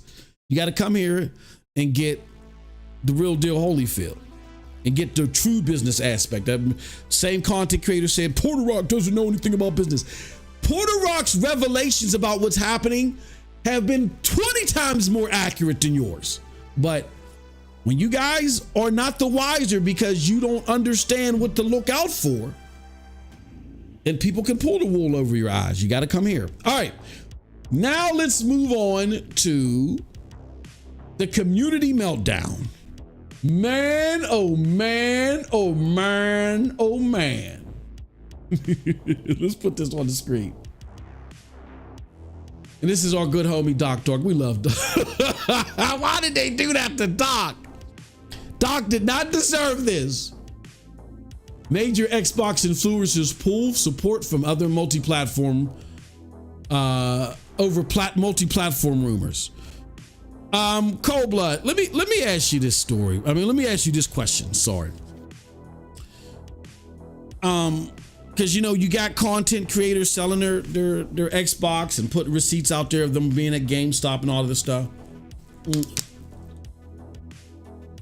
We already addressed why many of people are doing this, or they're in the uproar of this.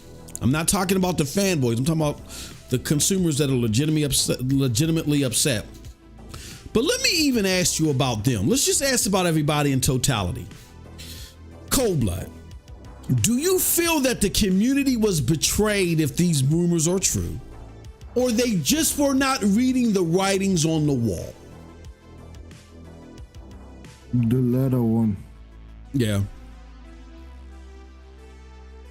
I mean, how many times do we have to tell them, look, they just removed another Xbox branding from somewhere? Yeah. How many fucking times in 4 years have we do that? Yeah. Until they finally realize the fucking console does not matter to them. Mm-hmm. It's just there to sell the damn software. And if it's not making enough money, they're gonna just discontinue it. Then they got enough other platforms they can release on. They don't think like Sony. They don't think like Nintendo. Not even a little bit. But only now they realize that. After the fucking games come to PlayStation. Mm-hmm. Allegedly, supposedly, yeah. but only now, after the worst sin was done to them. Mm-hmm. Now they're realizing it. Well, you got nobody else to blame but yourself at that point. Yeah. Like, come on, bro. How many times does Satya have to tell them? I want great content on all platforms. Mm-hmm. Yep. Or why are they always so surprised that the fucking games look like AA trash? Because Satya said we're gonna make more with less, and that's exactly what they do. They make more bullshit with less. So, if you look at this picture, what does that tell you? Yes, I know it's satire, but not for everybody. Not for everyone. Some people actually feel like that. Yep, you're right. What does that tell you about them? They are fucking sick in the head. That's what it tells you. Doc just makes fun of those idiots. Yeah. Yep. Oh shit. Devil Shooter said, "Oh, go ahead. Don't feel bad about them. Understand the situation. Yes, it's absolutely fucked up, but don't feel bad for them. Hell no."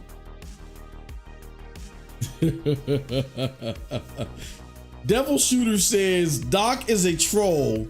He got exactly what he wanted." Yeah, I feel bad. I understand the anger, but I don't feel bad for anybody. Because I think, Cold Blood, if you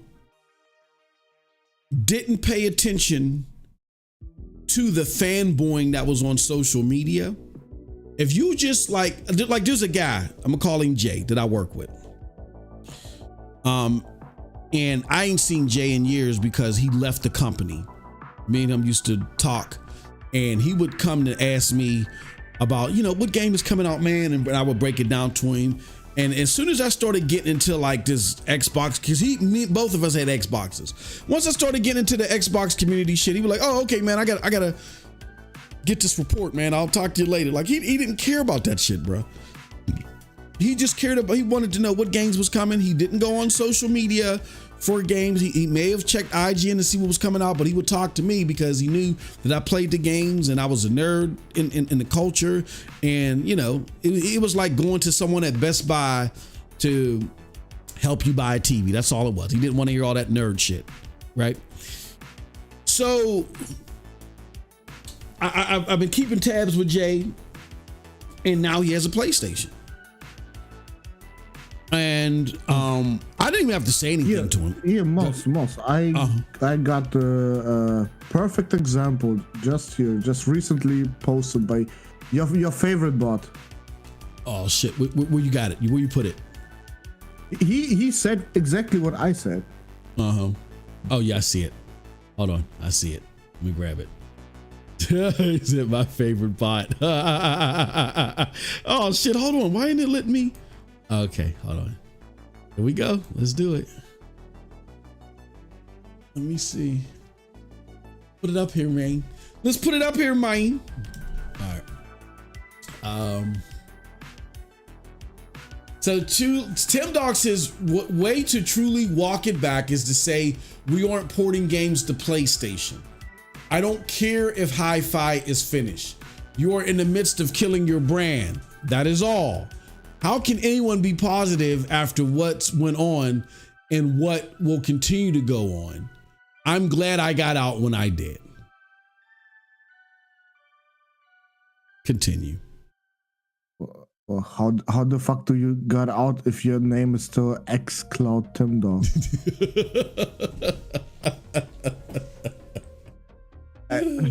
I'm sorry, but rebrand yourself completely then if you want to be out. Yeah. Yeah. Did you ever look at his profile? You mean as far as like his main page? Yeah. Oh yeah. What it says about him? I see. Yeah, Chat GPT AI fan. I identify as a screen. Mental illness. That's what it is. He got so hurt, bro. He says, once you go, you know what? Tim is a good friend. Me and him battled. Over the last few years, when I departed from Xbox and he doubled down, I didn't agree with him. Tim has said to me in passing, but I love Tim. And again, I'm not going to defend the things that he capped for. He has to do that on his own. Just like Tim has said to me in the conversation, I don't think he'll mind me saying, it's like, Moss, we was going back and forth and talking. She's like, Moss, you had all these people believing that Stadia would be around, and now they're ass out. And I'm like, number one, I've been gaming for 35 plus years. I've seen consoles go and die. Just because my cousin told me to go buy a Dreamcast, that's his fault that they didn't realize their vision. And secondly, what we did here is we allowed people to know the truth about the platform and try it themselves. The aforementioned Doc Dark, that's how me and him got cool. I said, there's some things you've been saying about Stadia that isn't true. Why don't you try it out for yourself and see why they aren't true? I'll pay for you to do so. And he was like, well, I don't know if you want me to do that, because if I don't like it, I'm a ream them a new one. And I said, that's exactly what they need. Yeah, if you don't like it, say so, because they already got people like me. They need to win over people like you. You know what I'm saying? The skeptics. If they can win the skeptics over, then they're on the right track. I said, here, try it. He ended up liking it. You know what I'm saying? Cold blood, been ripping Stadia a hole since day one. The community wanted me to ban him, to moderate. I lost followers because, man, I don't want to be here with this guy doing this. Like I said, go get a Kotex and make sure that your blood flow is regulated. Like, get out of here. Like, we don't block people because he goes there where he's being treated like a fucking king or something. Yeah. But not with me, bro. Hell nah. If I see bullshit, I'm gonna tell you it's bullshit. Yeah. I was always telling everything that it was wrong when you said something about cloud. I never shut up. Never. we don't clip people because they have a different opinion. If they say something infactual, we'll challenge them. But we don't do that here. And what was happening over there, and Tim kind of participated. He got an answer for it, you know. Even though the irony is he said that to me, but he's tried to clip people and defame some folks. I mean, he's learned from I think he's learned from those mistakes, and he's doing better now. But he's tried to, you know, throw some personal shade at people over Xbox. I don't do that. You like what you like. I just want you to have an honest, fair assessment of what's really going on. Once you have that, you do it. You go in whatever direction that you want. If you want to throw the fucking Stadia controller on the ground and spit and piss on it, that's fine. You don't like it, but at least when you cascade what your issues are, and when you're talking about the platform, do it from a factual plane. That's it. You know, don't misrepresent the product. Not because, I want this thing to survive because it's going to make me feel better as a person. Nah, I'm not lonely. I'm a male with an active sex life. I'm not, you know, I'm not one of these people that, you know, that sit on their grandma's couch with a jar of Vaseline. I talk to people. I have friends outside of here. And it's not that serious. I just wanted people to know what the truth is, because as a consumer, I don't want someone lying to you just because they don't want you to touch something, but it end up being something that you would enjoy. You know what I mean? So they want to feel good. To make me feel good. Yeah. Like I always say, cold blood, and they instead of being, they rather belong than be informed. That was the problem. So I'm with you. I don't feel sorry for anybody, because the guy Jay that I was talking about earlier, Cold Blood, he said, I have a PlayStation now. It's like, I'm sorry, dude, I don't have my Xbox anymore. And I didn't even get a chance to say anything. Me and him was talking, and he was giving me all the reasons why he had a place. He's like, man, yeah, I don't like this. I don't like the quality of that. I didn't like this. And he said to me, the writing is on the wall.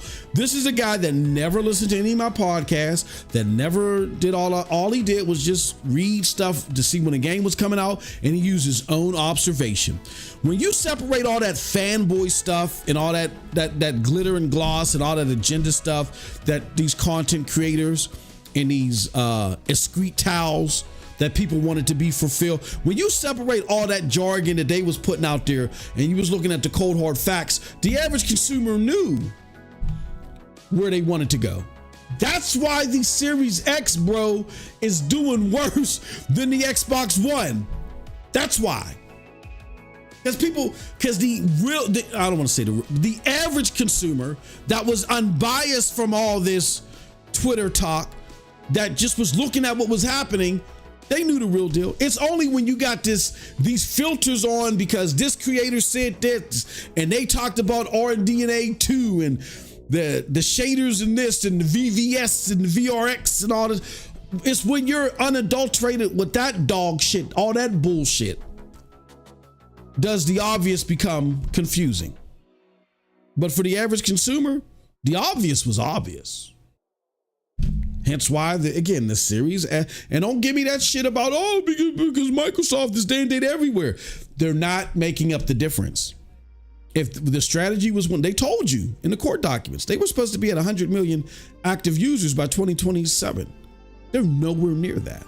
And when I say 100 million active users, I'm talking about people systemically within the ecosystem on PC and on console via Game Pass and in the cloud. Via PC, console, and the cloud, not 100 million sales of software, 100 million active users routinely active in their ecosystem. They're nowhere near that. Nowhere near that. They're not getting there by 2027. So they realize now our ticket with ABK is software. I think they'll still have something like a dongle or this handheld, this switch or whatever. But as far as they're making expensive hardware, like making another Series X, I just don't see it. My money's not there at all. Unless they got some final trick up their sleeve, they want to lose even more money. You know what I'm saying? I don't see it. I don't see it. So,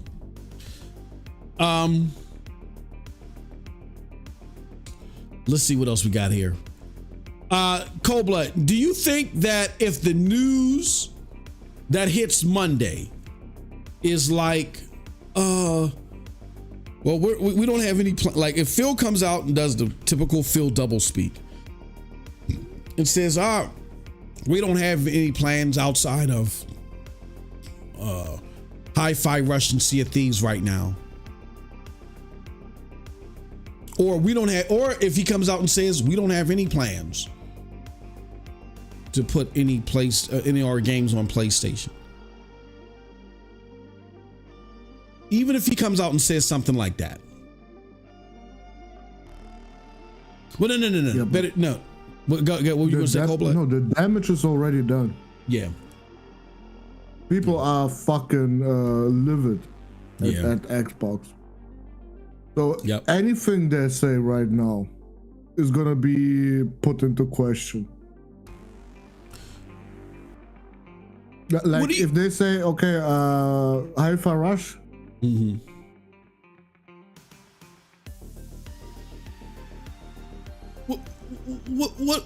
What about these content creators? What if the news? What if there's something there for them to damage control? Sorry. Someone no, go ahead. Just now.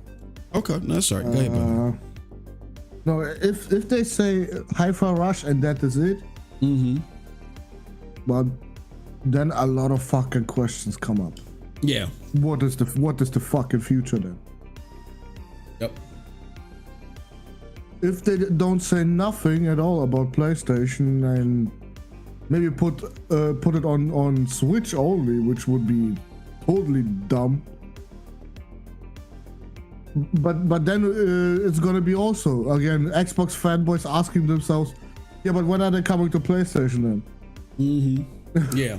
Because you already overstepped the line with Nintendo. Yeah. So they really can do nothing. It's gonna be chaos because people are gonna ask questions, a lot of them. Unless Phil says on Monday, everything that was said is absolute bullshit, straight up. If he comes out like that, okay. Maybe people are gonna be like, "Ha, see, it was all BS." Yeah. And only then, I think. Okay. But if Sarah Bond comes there, oh no, hell no, hell no. you not put her on Black History Month in there. yeah, exactly. It's not gonna be. It's not a Black History Month showcase. Trust me. Yeah. Oh my God, the N word is gonna be. Dropped a lot. They've already made hints towards that, and it's a shame. I mean, she signed up for it, I think, but I don't think. Yeah, but essentially, and here's where I have a problem with it. Phil's poor, lackluster execution, Matt Booty's inability to be like a stopgap or a fixer of Phil's bad eye for great content. It was the combination of them fucking up that would have created this dynamic if this is true.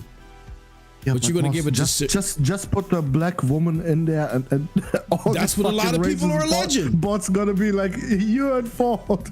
Yeah, that's what a lot. Well, I don't want to say everybody, but that's what a lot of people's alleging.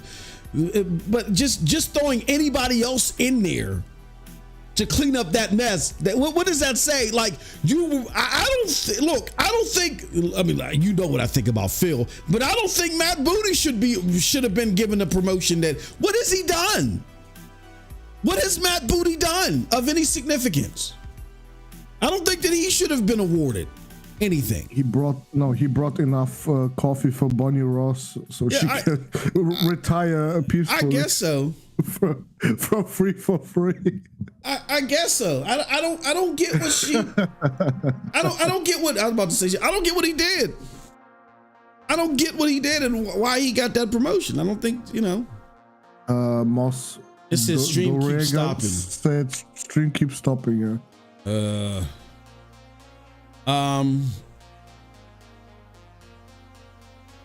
But for me, it's just a second. Like the picture goes away and comes back immediately. Okay. Just that one time was like as if you stopped the stream, you know. All right, let me do this. Maybe I gotta close some shit down. Hold on one second. Let me see something here because I do have a whole bunch of shit up.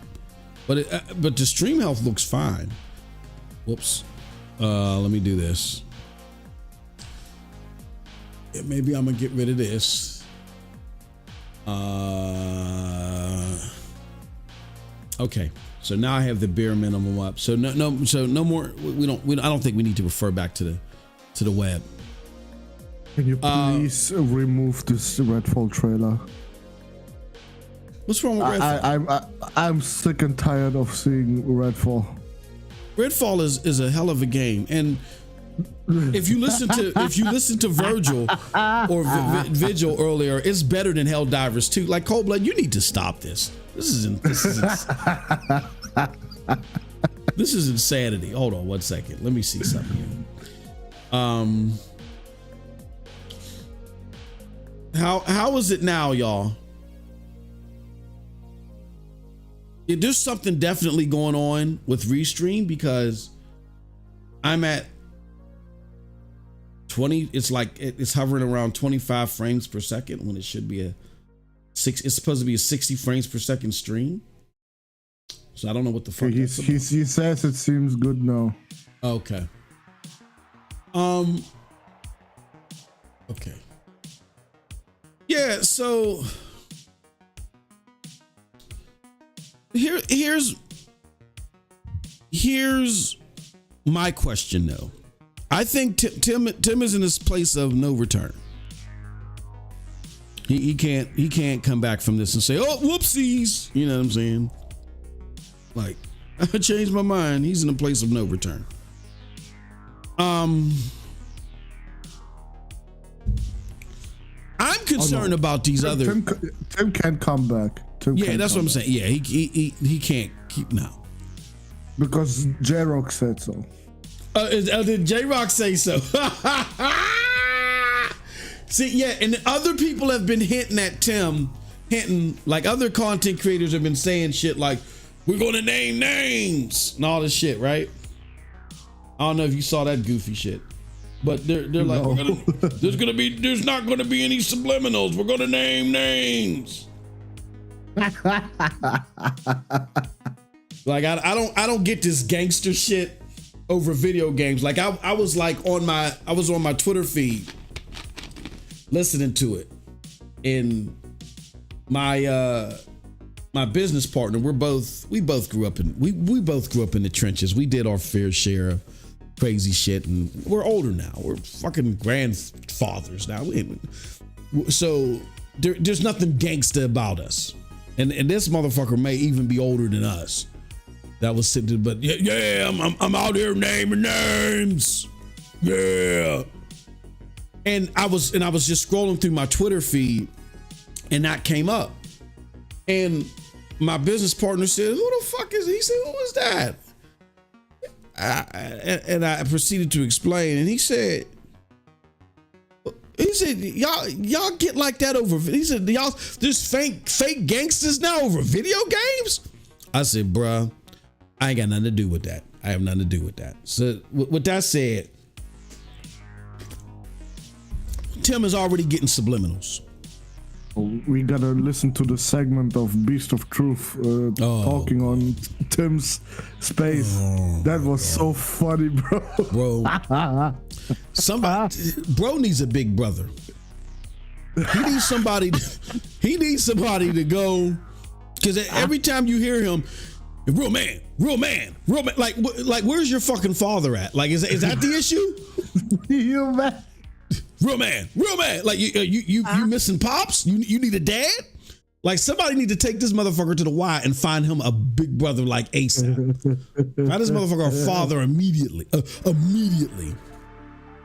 But now that's the dumb shit that is happening now in the gaming space. And that motherfucker and the person that I was referencing earlier, yeah, I'll do subliminals because I'm not gonna.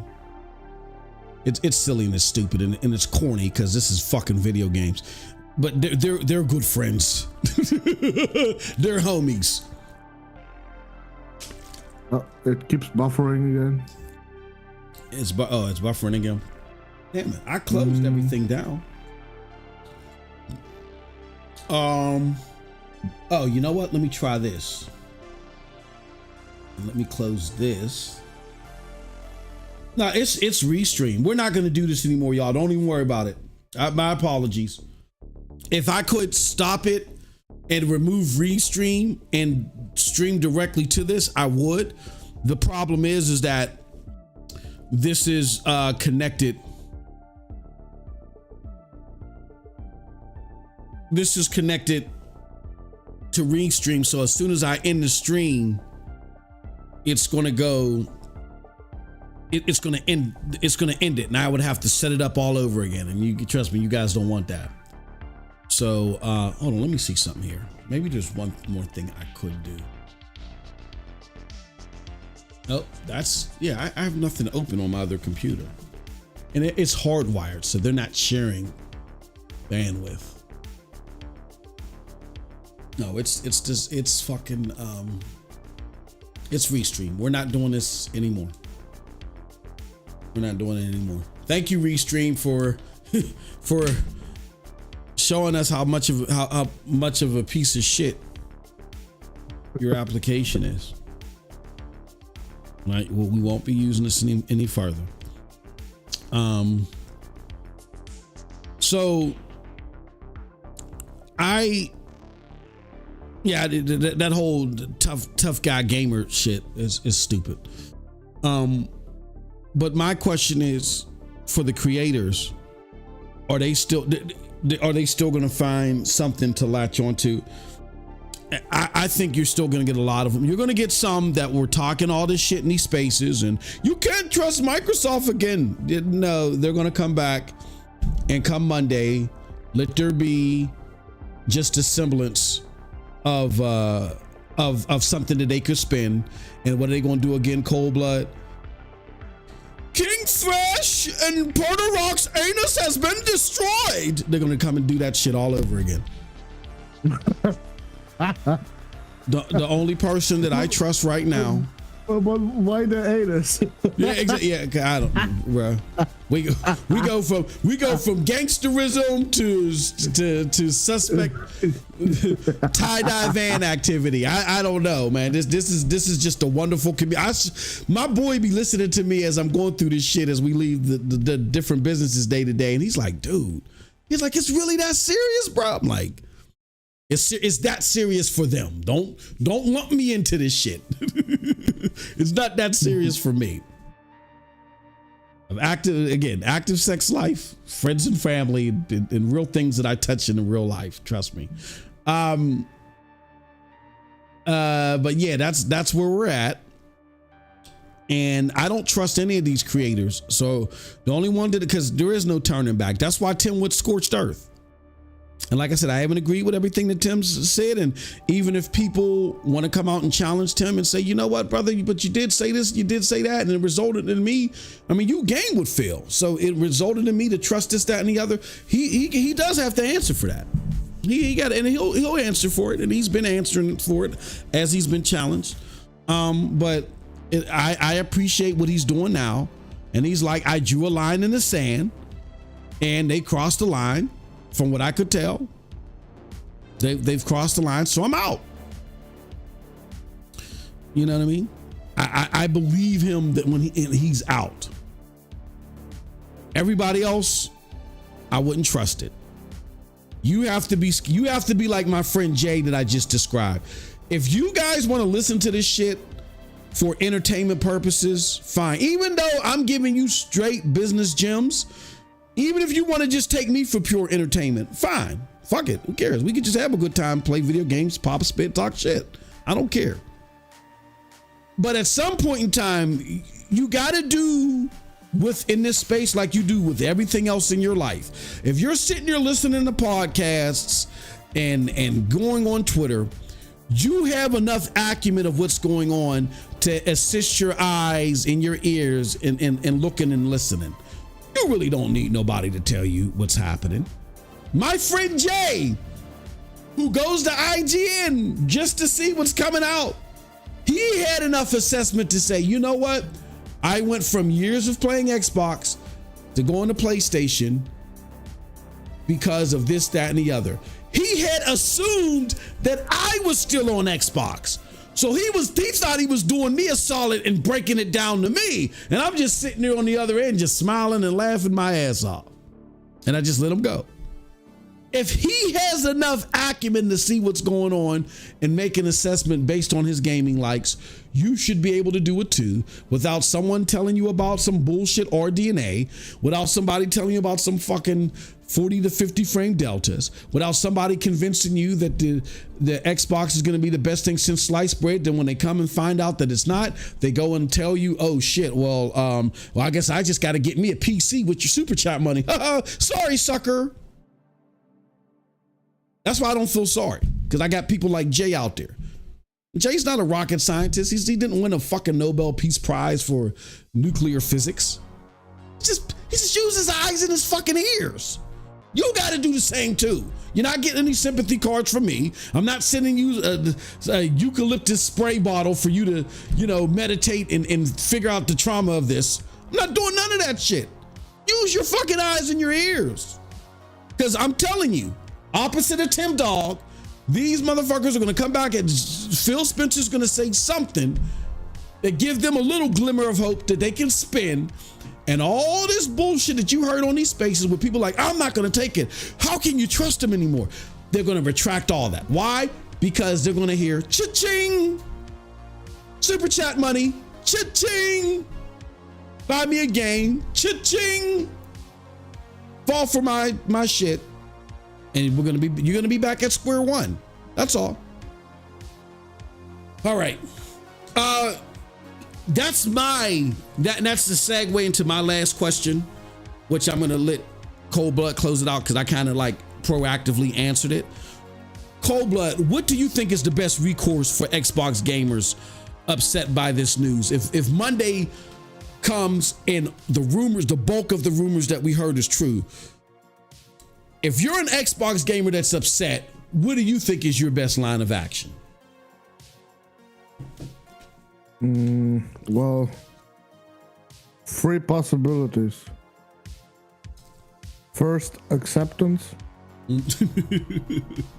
Just accept the fact your fucking console is just there to play Microsoft games, which every other platform can do too. Then, yeah. So you got a console for $500 that can play games that Microsoft made and some third parties. Yeah. But don't come back to Twitter, because Twitter is gonna be a hellhole for you at that point. If you bought this console only for exclusives. Oh. Yeah. Second option, sell the fucking thing. Yeah. Get a PlayStation, get a Switch, get a PC. Doesn't matter. Everything everywhere, right? Mm-hmm. Yeah.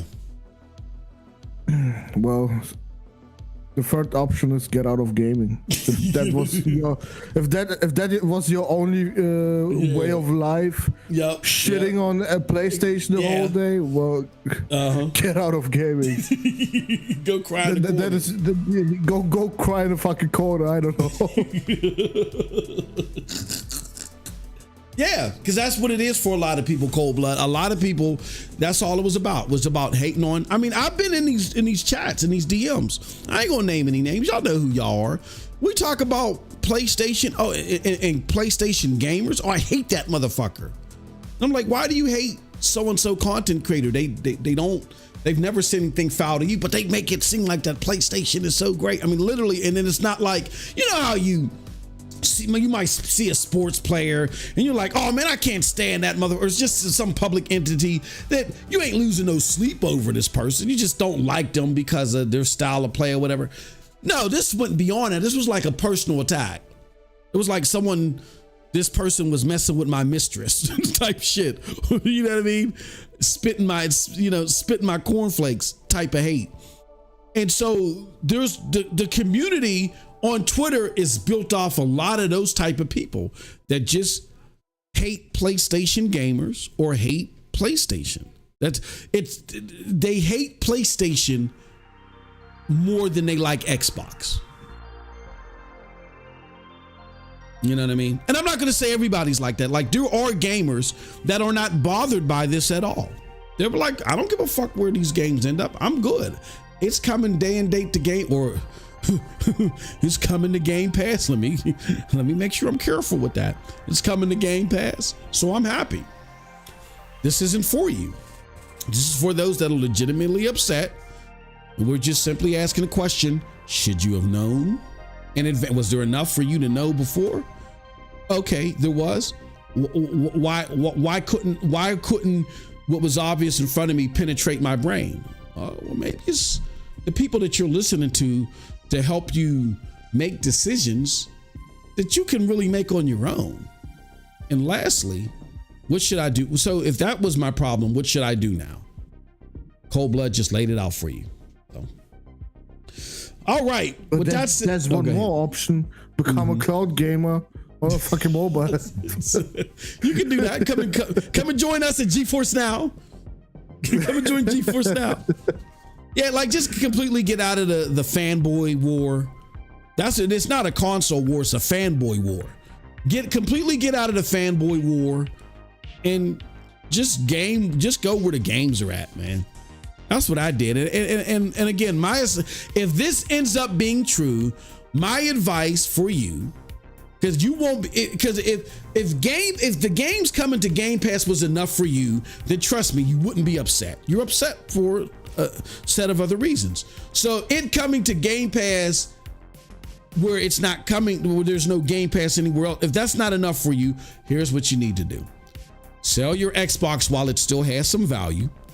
Get you traded in for a PlayStation 5. You're still, the value is still going to depreciate, so you're still going to be out a little bit, but I think it's a lot better than you still sticking around and not getting the biggest bang for your buck. Get a PlayStation 5. And if Game Pass is still a value to you, you still have other options. You can sign up for GeForce Now. Play that motherfucker on a Chromebook. You know what I'm saying? And still get access to Game Pass through that. And you can get GeForce Now $10 a month. If you want the super deluxe tier, I think it's $10 a month or $60 a year for the premium. That gives you like something close to a 2070 rig. If you want the upgraded tier, that gets you something close to the 4080 tier, then you could pay $19 or pay $200 a year. $19 a month or $200 a year. But at the most elementary level, you could pay $10 a month and get Game Pass. Shit, really, you can pay fucking nothing and just get some long ass queues. You know what I'm saying? And be on the free tier. You know what I'm saying? But at least you still get access. So your access to Game Pass is not forever admonished. You can still keep Game Pass and access it through other means and get you a PlayStation. But that's if Game Pass is your main way of interacting. If Game Pass is your main way of interacting and you're not bothered by this, then don't just continue the game. He said, Doriga says, I don't know how to set up GeForce. How to set up GeForce Now? Go to clouddosage.com. Here, I'm going to put a link in here for GeForce Now. Go to gfn.clouddosage.com. And that GFN page, there's how-tos and stuff like that in there. Definitely check it out, brother. And then you can also contact our good people at, leave a question for them at clouddosage.com. And they'll be more than willing to point you in the direction of literature or tell you what to do step by step. I can't think of a specific video or an article that we have. I know of an article that tells you how you can play GFN on your Xbox. But again, if I'm telling you that if you're upset about this and you need to sell your Xbox to get a PlayStation, that video is not going to help you out. Or you can just simply look up GeForce Now, or you can go to I think it's playgeforcenow.com. Yep. But definitely check out gfn.clouddosage.com and they'll get you set up in the right path. All right. With that said, let's go to our last section. PlayStation Live Service. Has it been a hit, Cold Blood?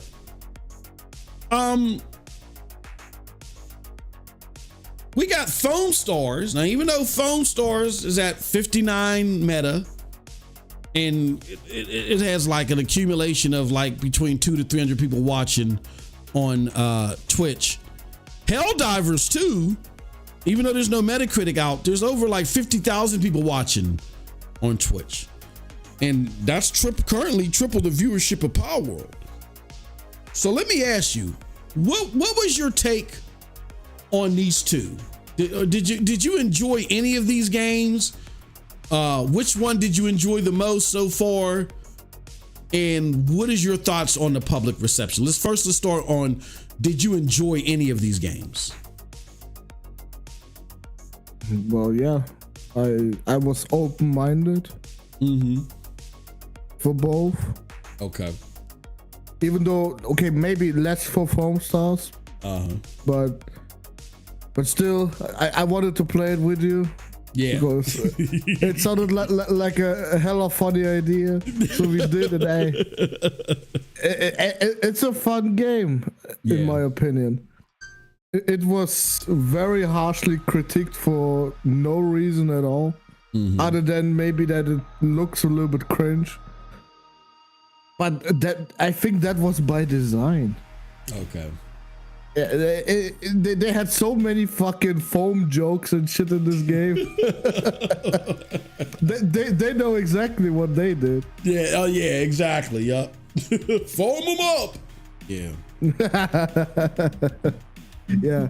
Well, Helldivers 2, the judgment is still out. Yep.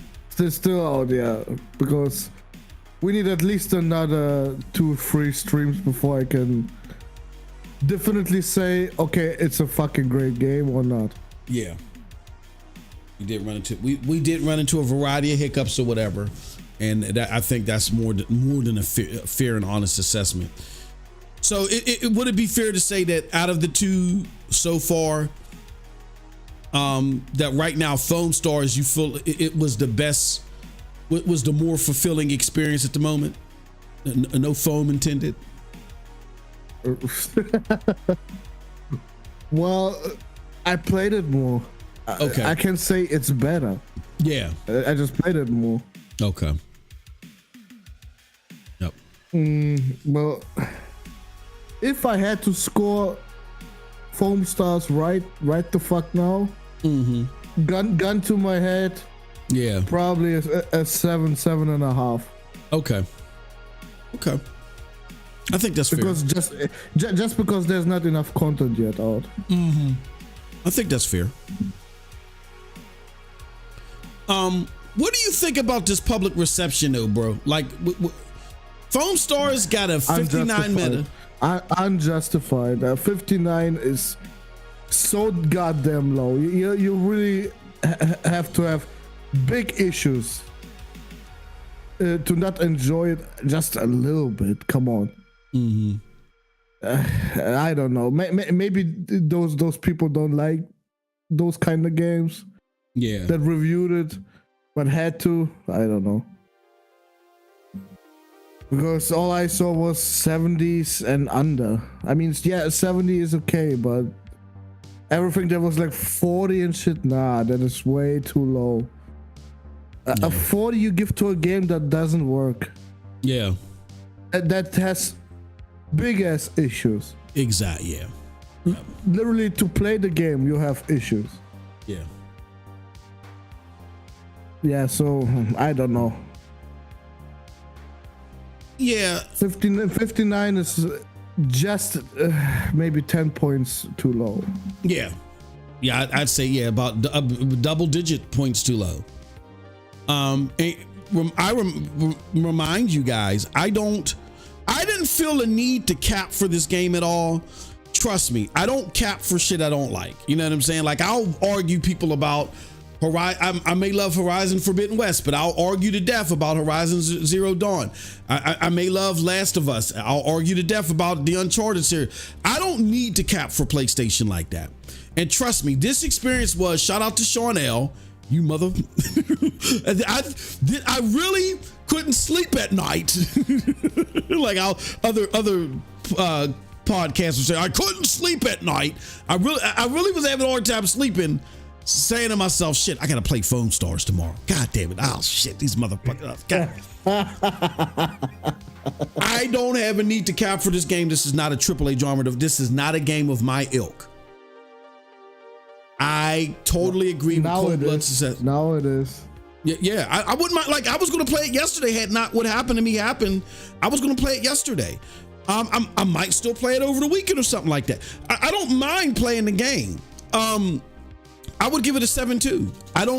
I think the reception is, and we hear about the Xbox tax. And I know people are going to say, oh, here he goes capping. I wouldn't call it a tax, but I think it actually is. You're describing what happens with PlayStation.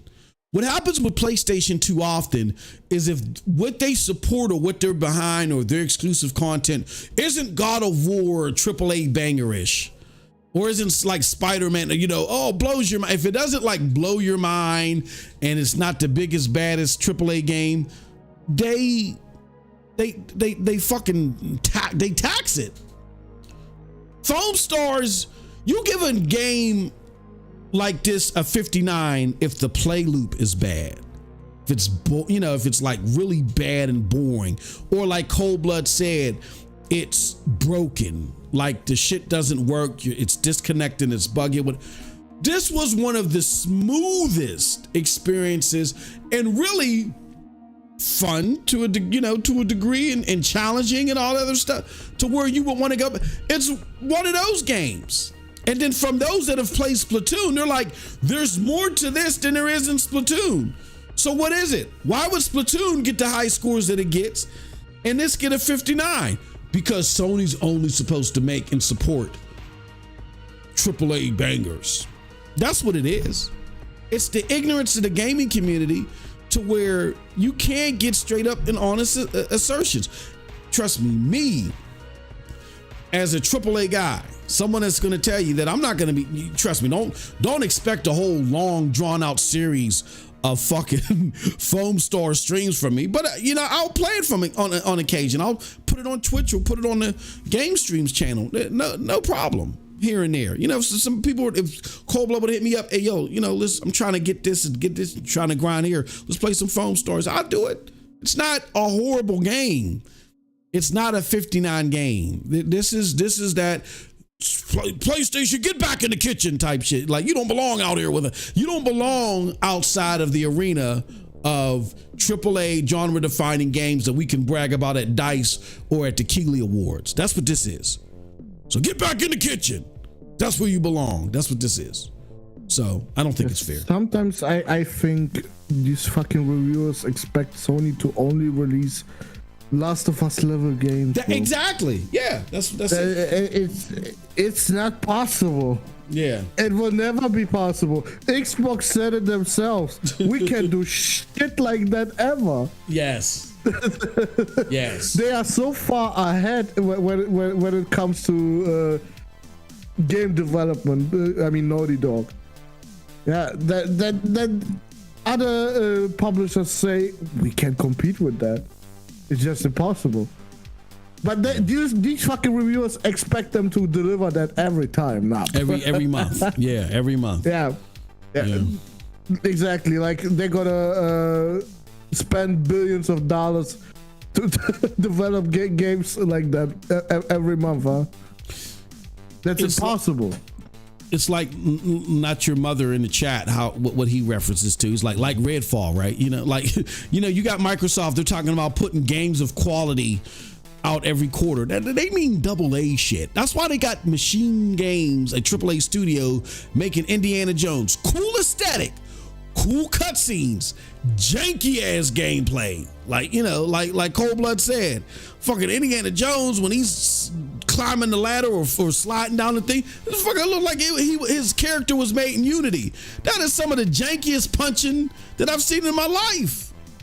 But that's you can't whip out AAA games, even with the amount of studios that Xbox have. You can't whip out AAA games internally every 4 months. It's not possible. So Sony investing in something different.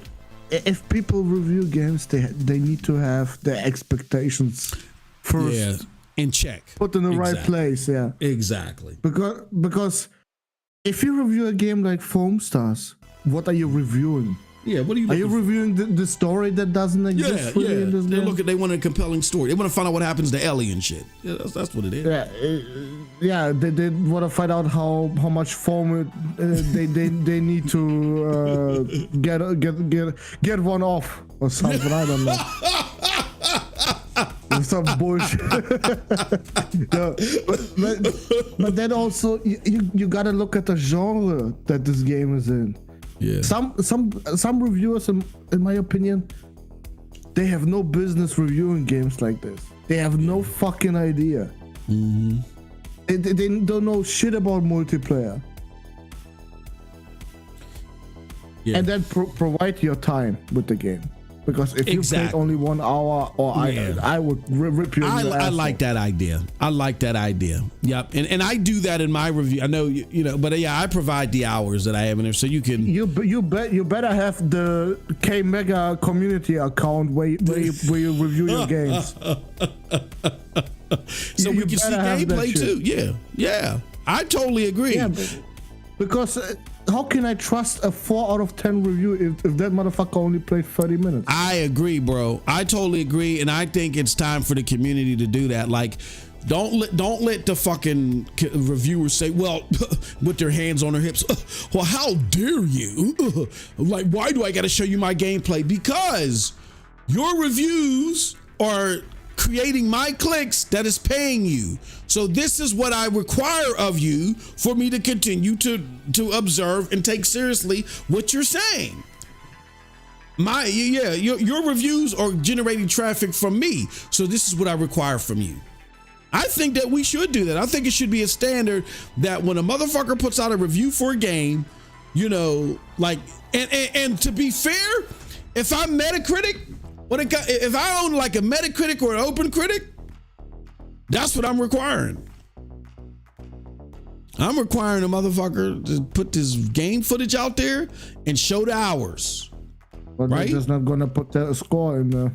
Yep. In order for you to put a score out there. Exactly. They are afraid to do that. Yeah, they're afraid because too much accountability. But they're afraid to do it, but that doesn't mean they can't do it. They will do it if you hold them accountable. Why? Yeah. If they're doing their review on their own site, there's no accountability. Mm-hmm. Yep.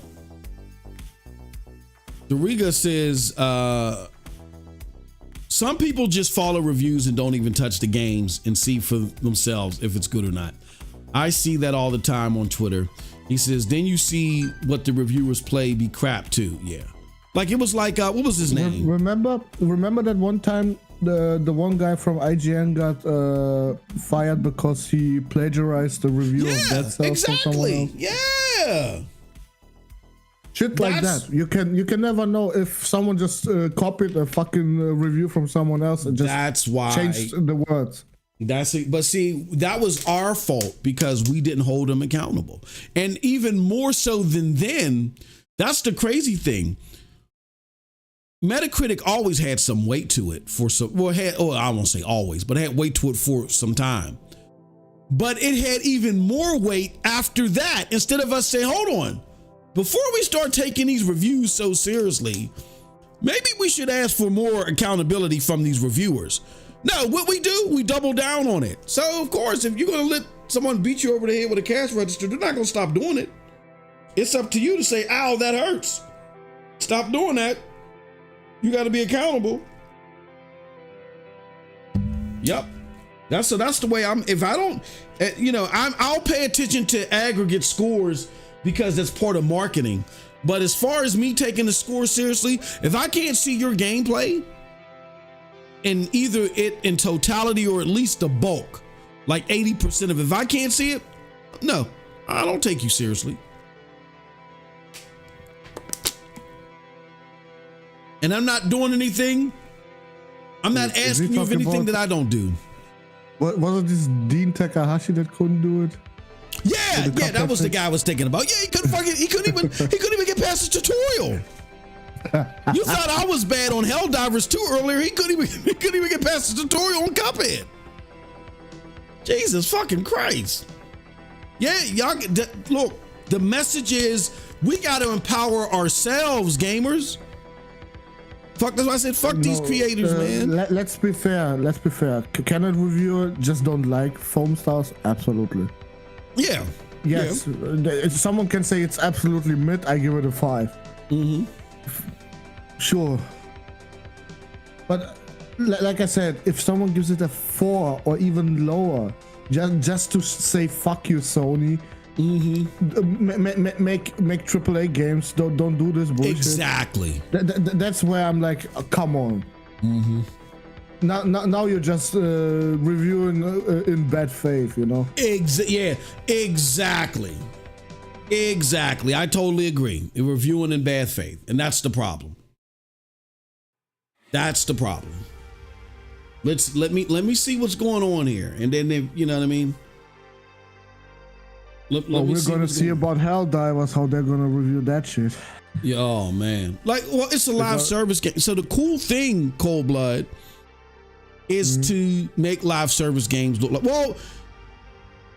They're reading the pulse right now, and I think it's gonna be hard for reviewers. See, the unfortunate thing about Foam Stars, and we know that Foam Stars was getting some play, but the unfortunate thing is that there weren't a lot of people consuming Foam Stars content, so that left the door wide open for them to put out a bullshit score like 59 for Foam Stars. I don't know if they'll get away with it. And again, me and you haven't played a whole lot. We've played way more Foam Stars than we did of this. I don't know how to assess Helldivers in total. I like it a lot, but I don't think I've put enough time in it to assess it in totality yet, or even from an early perspective view. But there's a lot of people saying a lot of positive things about this game. I don't know if they have the balls. No. Or they also say something about the monetization.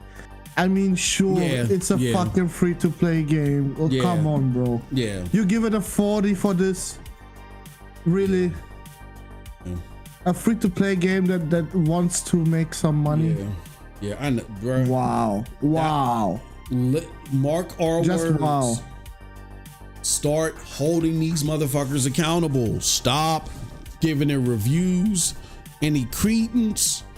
Say, I want to know where your gameplay and shit. Go to fucking look, these video game publications, Metacritic is vital to them, because if they get a good Metacritic score, like they base compensation off of Metacritic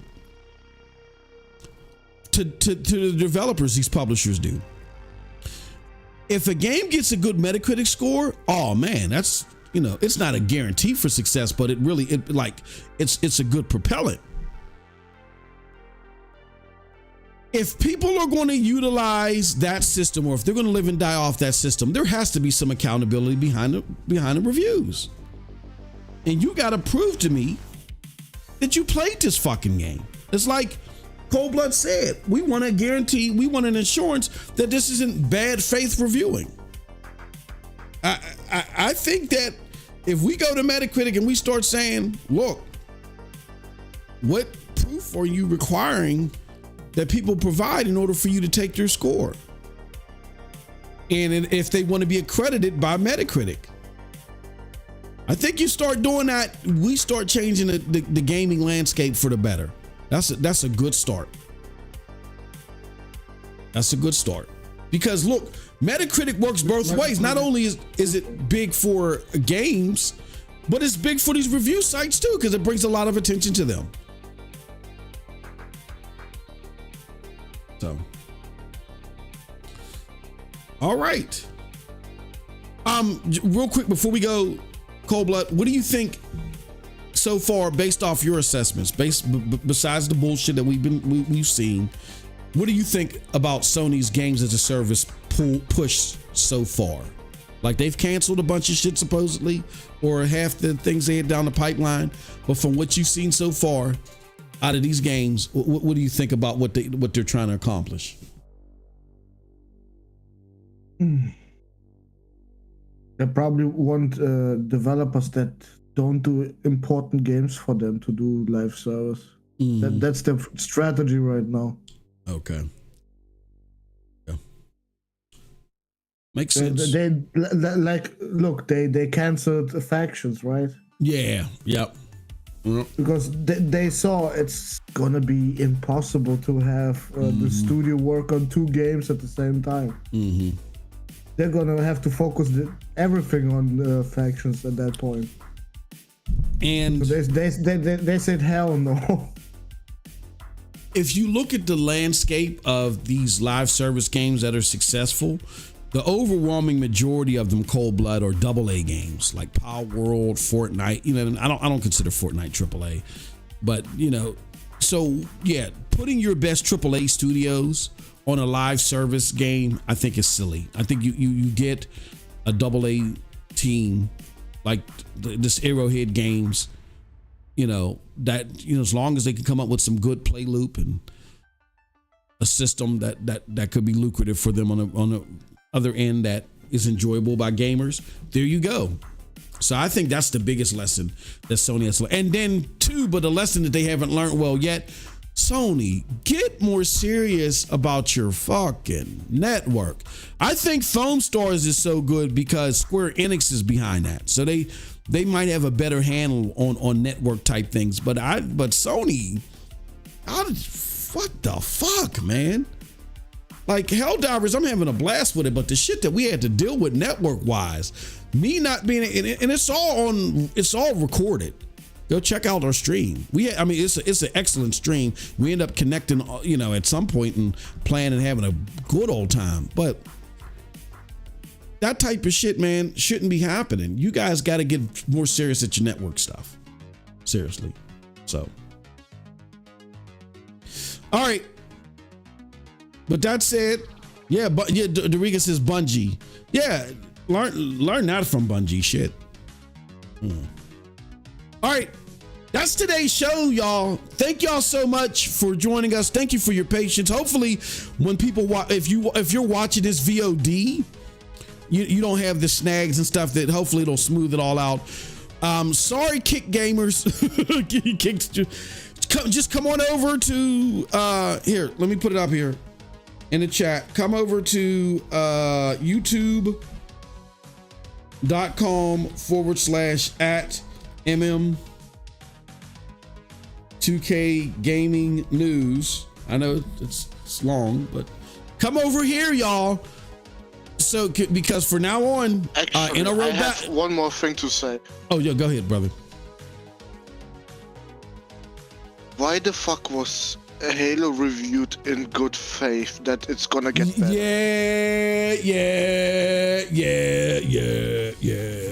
Yeah. And Foam Stars gets completely shitted on for the potential that it might get better. Yeah. This is ridiculous. Yeah. Actually. Again, it's like you said. It's because they're not creating. It's not Last of Us. It's not God of War. Get back in the kitchen. What are you doing out here? You don't belong out in the kitchen. That's what it is. It's just an unfair business with what they're doing. One game gets the okay. You can do better, but we're gonna give you the good score, so you got motivation. But the other game we're gonna shit on completely. Say fuck you. You should die. Like, come on, bro. In my opinion, if you review one game in good faith that it might get better as a live service, you should do it with every other game too. So now there's reports. I'm looking on Twitter before we go. It looks like now there's reports that Starfield is not coming to PlayStation 5. Thoughts on this? Like we said, we'll see on Monday what's said. And one guy says one thing, one guy says another thing. At this point, who the fuck cares? Monday is coming soon. You either get your ass ripped up or not. That's it. Yeah. All this BS. Yeah, Starfield coming, Starfield not coming, Halo coming, Halo not coming. Get the fuck out now. Enough. Wait till Monday.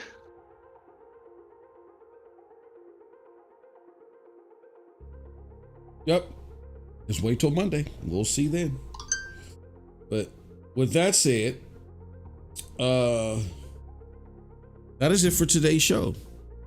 I'm not going to torture Cold Blood. He's not going to tell you where to come and find him. You can look for him on YouTube. I mean, not YouTube, on Twitch. He'll get back to game streaming once we get everything set up. Right the fuck here. That's right. The fuck. So, all right. With that said, we appreciate everybody thank y'all so much for coming through. And again, check us out in the Geeks Discord. And don't worry, my friends at Kick, you're gonna have to join us here. I tried to do, it worked well earlier this week. I don't know what's going on with Restream, but we can't. This is our flagship podcast, and it's coming back here. We can't afford to have this type of stuff. Restream, work on your shit. All right, with that said, y'all have a wonderful gaming day. Until next time, peace.